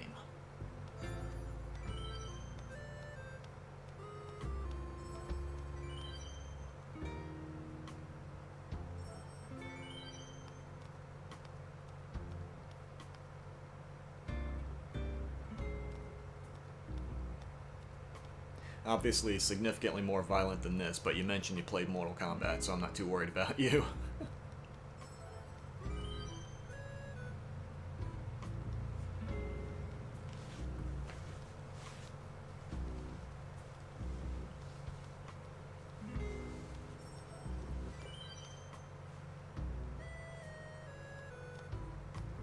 Kiki's just wandering around back there wondering who left all that trash.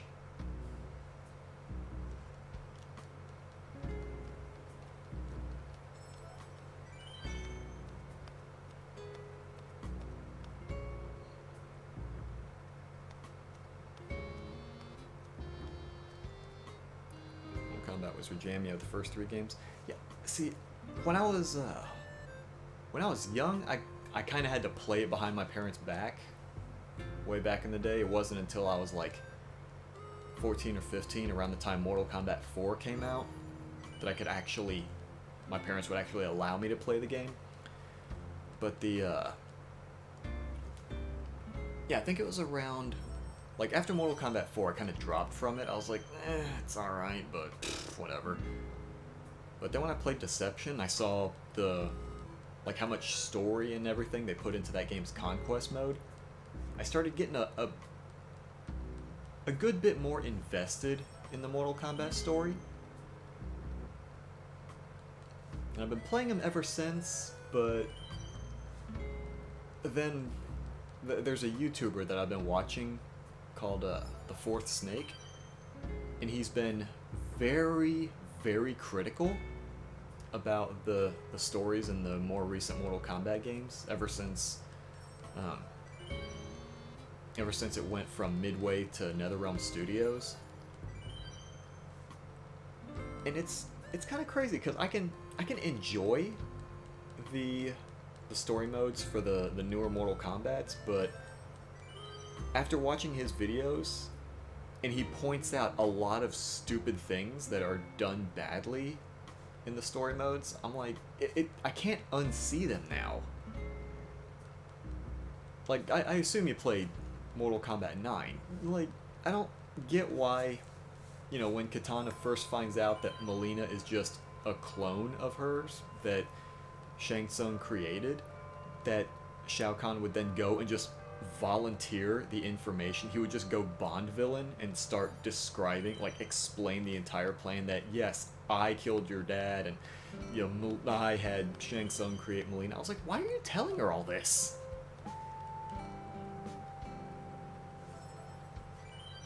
Like, this is the kind of thing you'd expect from a James Bond villain before they put him in a situation that is supposed to kill him that he can easily escape from. And sure enough, that's exactly what he does with Katana. He's like, okay, well, you're going to be executed, but later I'm going to have you tied up and guarded by someone else that one of the heroes is going to beat up and free you from.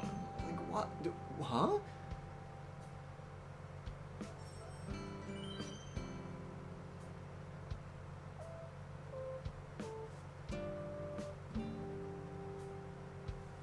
But yeah, it's... Yeah, if I turn off my brain, I can still watch the story modes and enjoy them, but it's once I start thinking critically about how certain events take place, immediately I start thinking, why are you doing this? What point does this thing have? That's when I start losing. I can't think too hard about it or it ruins everything. The whole thing just... The whole story starts to crumble once you think too much about it. Something from a kid's edgy story or something. Yeah, it really does. And then Aftermath was just awful. Like, even using the turn off my brain method, I couldn't enjoy it. Other than Shang Tsung himself, he was a delight anytime he was on screen, but the rest of the story was just abysmal. But yeah, it's midnight. I'm gonna go ahead and call it here. I'm gonna close up shop. I'll probably check to see if anyone in a couple Discord servers wants to get at the rest of these cards. I do plan on streaming Dead by Daylight tomorrow. Again, very different game from this. Probably Splatoon on Saturday, DB, because the two things I always try to schedule every week, assuming I don't get wildly sick, is Splatoon on Saturday and DBD on Sunday. Everything in the middle of the week is just a wild card, me just playing it by ear. But yeah, I'm gonna shoot for a DBD stream after work tomorrow. I think I'm gonna... I remember people were reporting that if you turned off the online feature from away from the airport, it could mess with things. So I'm gonna talk to him now and just close it.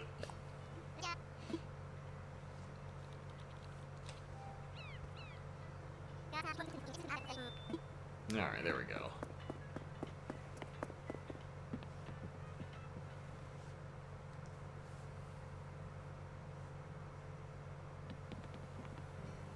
Alright, you don't gotta go home, but, you can't stay here.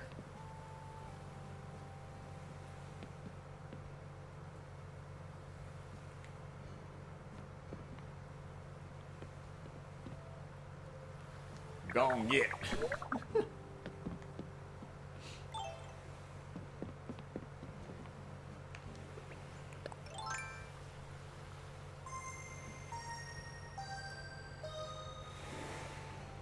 Leave? Okay, alright. So we go ahead and call the stream here. Again, still gonna try to do some Streams the next few days, different other games. And everyone, thanks for stopping by, sticking around for as long as you did. You guys have a great night and take care of yourselves and others.